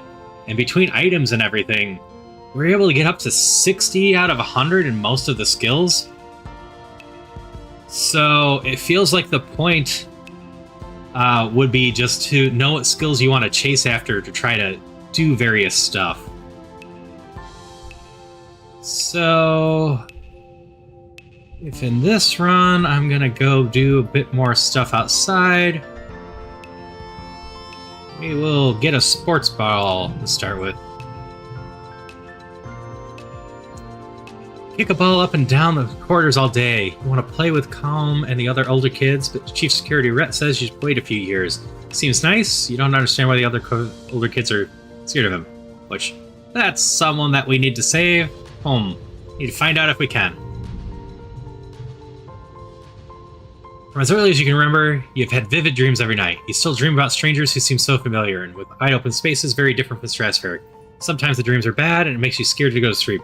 So every night before the lights out, your dad tells you a bedtime story.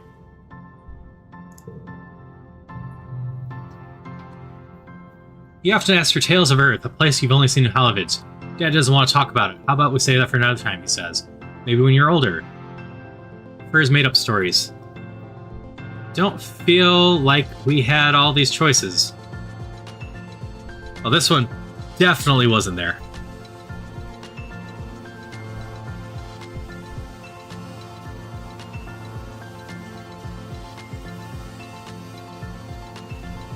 So it looks like we at least get a little bit of extra bonuses to help us on the run.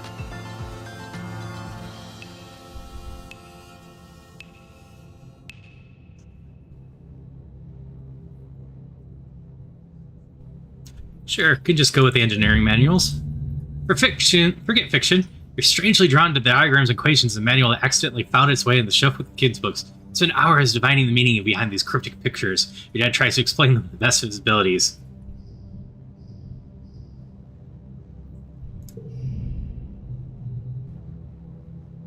Every child in Stratospheric is given one genetic enhancement. By age 6, you see the first sign of yours. Previous run, we had this. +1 skill on the challenge, Win, just absorbing brain.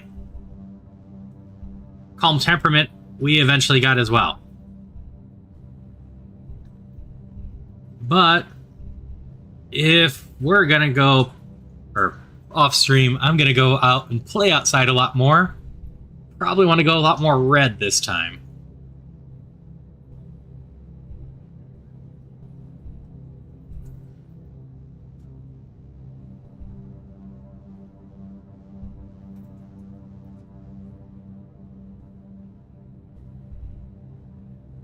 Just go nice and generic with super strength. Uncle Tona says it's a lazy person's dream. Eat whatever you want, don't exercise all, and still look you spend all day at the gym. You're incredibly strong for your age, but you go easy on your friend.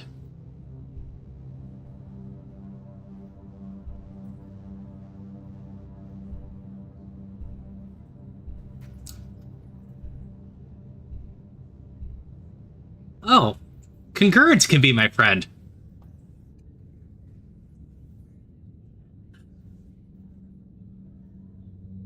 It's just a wild value. It's blue instead of red, but I like the idea of concurrence being my best friend.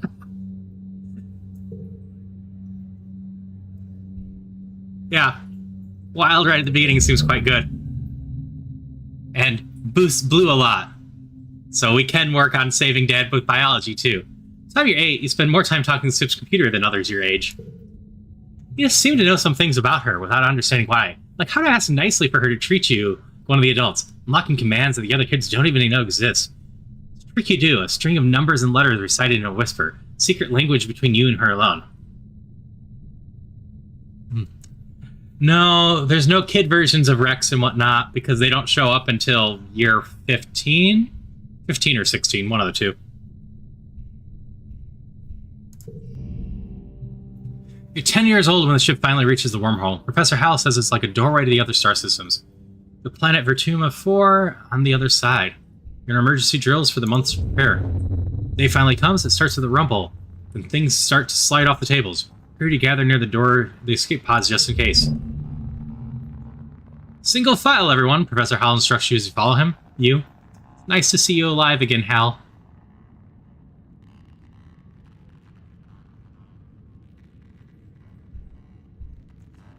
I actually don't remember if we did what he said last time or tried to slip away.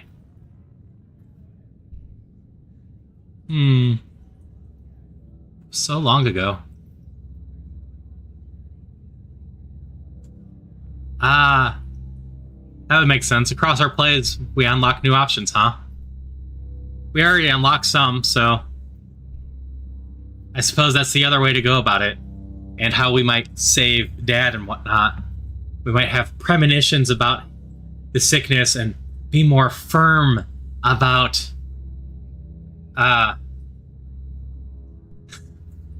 him needing to take care of himself. Yeah, I felt like I got close on a couple things and then just didn't quite make it.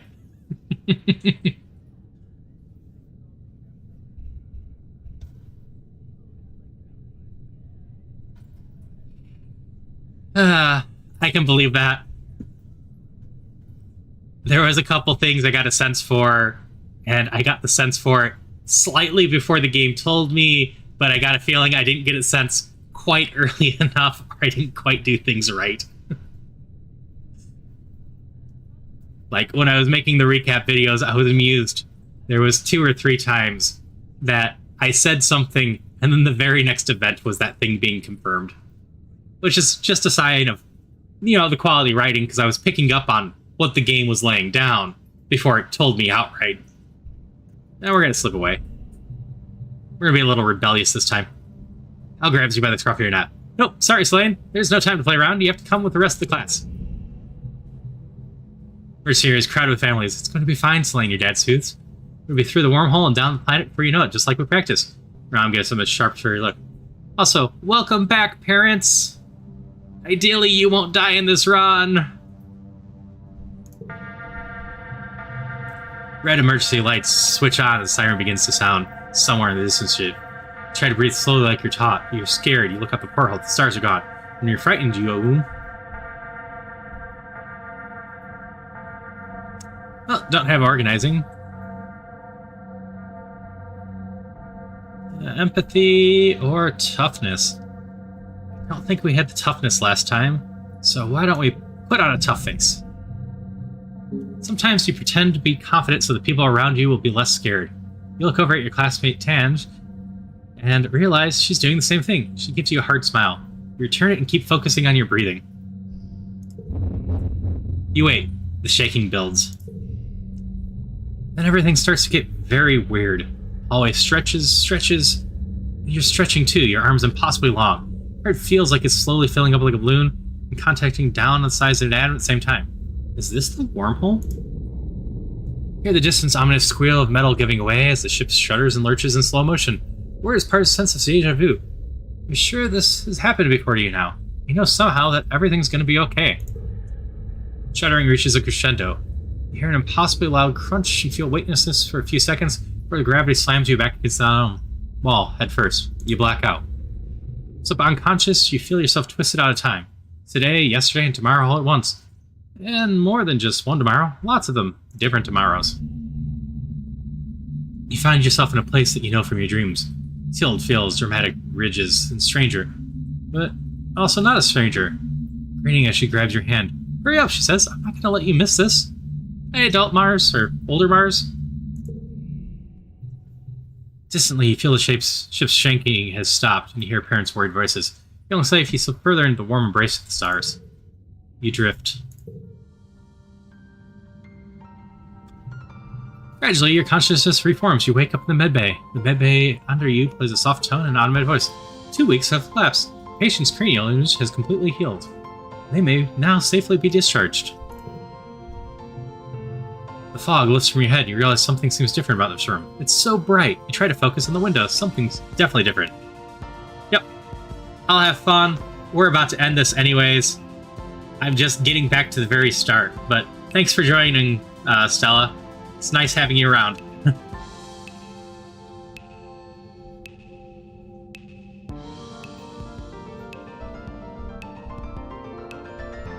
Sunlight! It's the familiar blackness of space, bright light from the twin blue and yellow suns streaming through the windows. You peer out to see fields, grass, wall, domes, and ridges by the ground and trees. There's construction materials everywhere. People walking around outside on the ground. Better get out there and join them. All the memories, friends, everything going, and we rush outside to start the new life.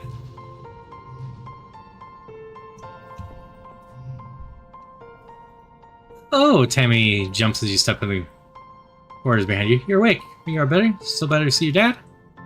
Points southeast to a geodesic jumps. Previous tutorial.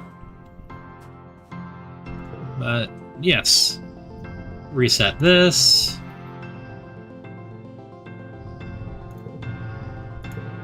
Have those. Yep. Looks like we're just back. We got a little extra bonus for the stuff. Seems likely that we're going to have extra dialogue choices on the second playthrough from knowledge that we have on our first playthrough. So we might be able to stress some extra stuff this time and whatnot. And we had the extra choices at the beginning to help boost our stats just a little bit more, to give us a little bit more focus on what we were doing, a little bit more edge.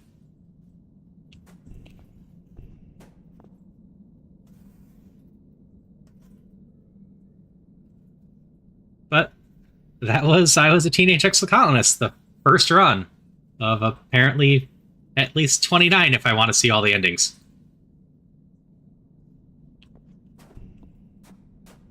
I personally quite enjoyed the run of this game. I'm very curious to go explore a lot of other parts of this game. I enjoyed pretty much the entire cast. Even the characters I hated, I enjoyed hating them. The only character I didn't care too much to talk to was Vase, and I'm hoping when I go talk to him more on this combat run later, that there'll be a lot more to him.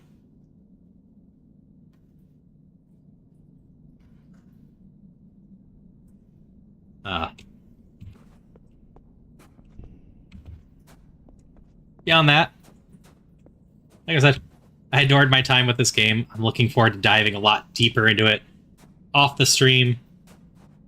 I will try not to spoil anything for anyone with this, but especially Tuna, if you end up starting to play this, I might just make a Exocolonist channel so we can potentially discuss runs later once you start playing it. I have talked a few of my other friends into getting the game so I can talk this game with other people. Because there's just so many different routes and so much to do that I'm going to have fun talking about this game with people. My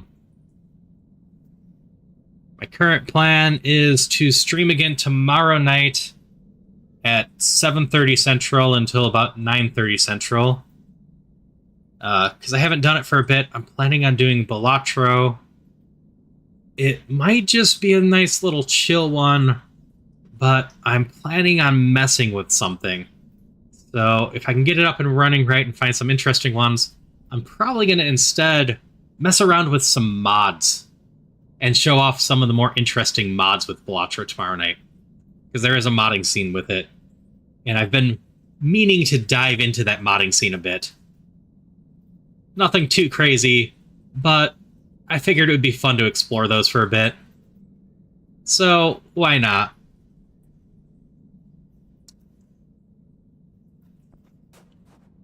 Beyond that, I don't know how fast these will be out, but instead of just the recaps of the Teenage Exocolonist, I'm planning on editing down the streams, ideally into about an hour and a half episodes. And then those will get up onto the channel, and then when all 4 episodes are out, into a full-blown movie of the run. So we'll see how far they get trimmed down but I figured that would make them more digestible for anyone that wanted to watch after the fact. And I think that's all I actually have to say. If there's any questions, I can answer those real quick. Otherwise, I, like usual, just hope everyone's doing well and stays well.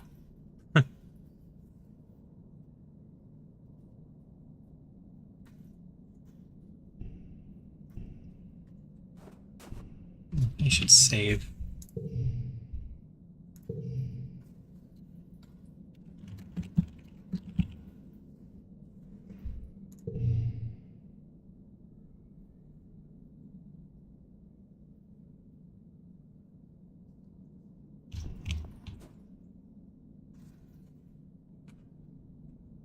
All right, then. I see no questions, so wish you all well. I'm gonna get off stream and then just zoom stuff. One quick question I see. I might do a Hoyoverse stream at some point, especially since it seems like I can set up drops with one of those streams every so often. Genshin or I'm blanking on the other game now. Third Impact. Whatever. The other main one they have. I can set up Twitch drops even though I'm not an affiliate yet. I'm pretty sure I can make it so I can set up the stream so you can get drops for those games while you're watching. And my streams are long enough that you're here and can get those drops. So I might end up doing one of those at some point. That being said, yes, Star Rail. That's the one I'm forgetting. That being said, I did apply for ZZZ, I think is actually its name. I don't think it has anything more to it. And I don't believe there's any streaming limitations on that.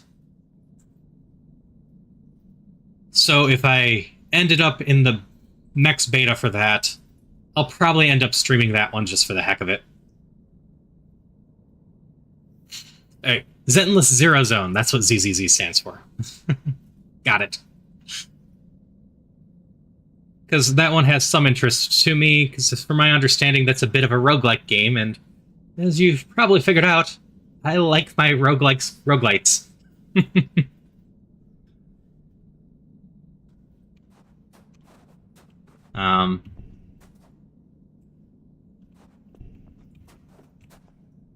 The Hoyoverse ones will be a little bit easier for me to do next month or so.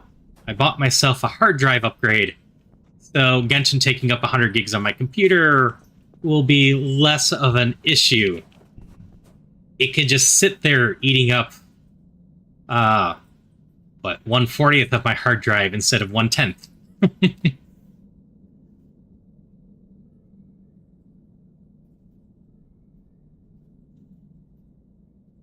But that would be my plans with the Hoyoverse one.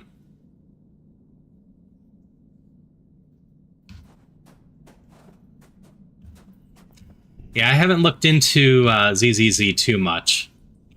I've been tentatively interested in it, but I didn't get into the first beta, and most reactions I saw to it were basically, it's interesting, but not quite there.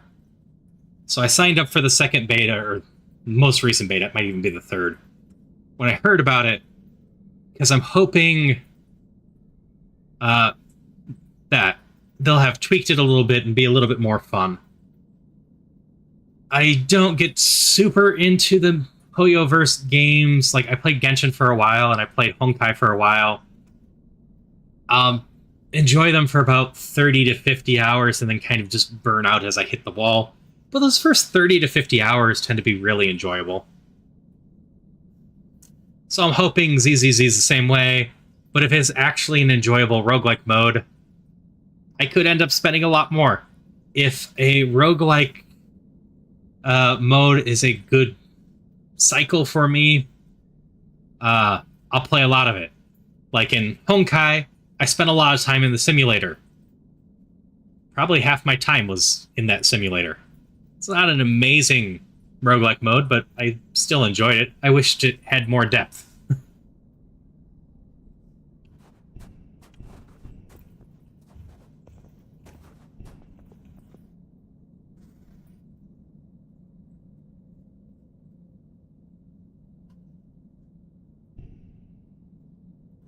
But I'll figure out what next Wednesday's game is by Sunday and have that posted on the schedule then. I have it narrowed down to a few. I just need to 100% decide which one.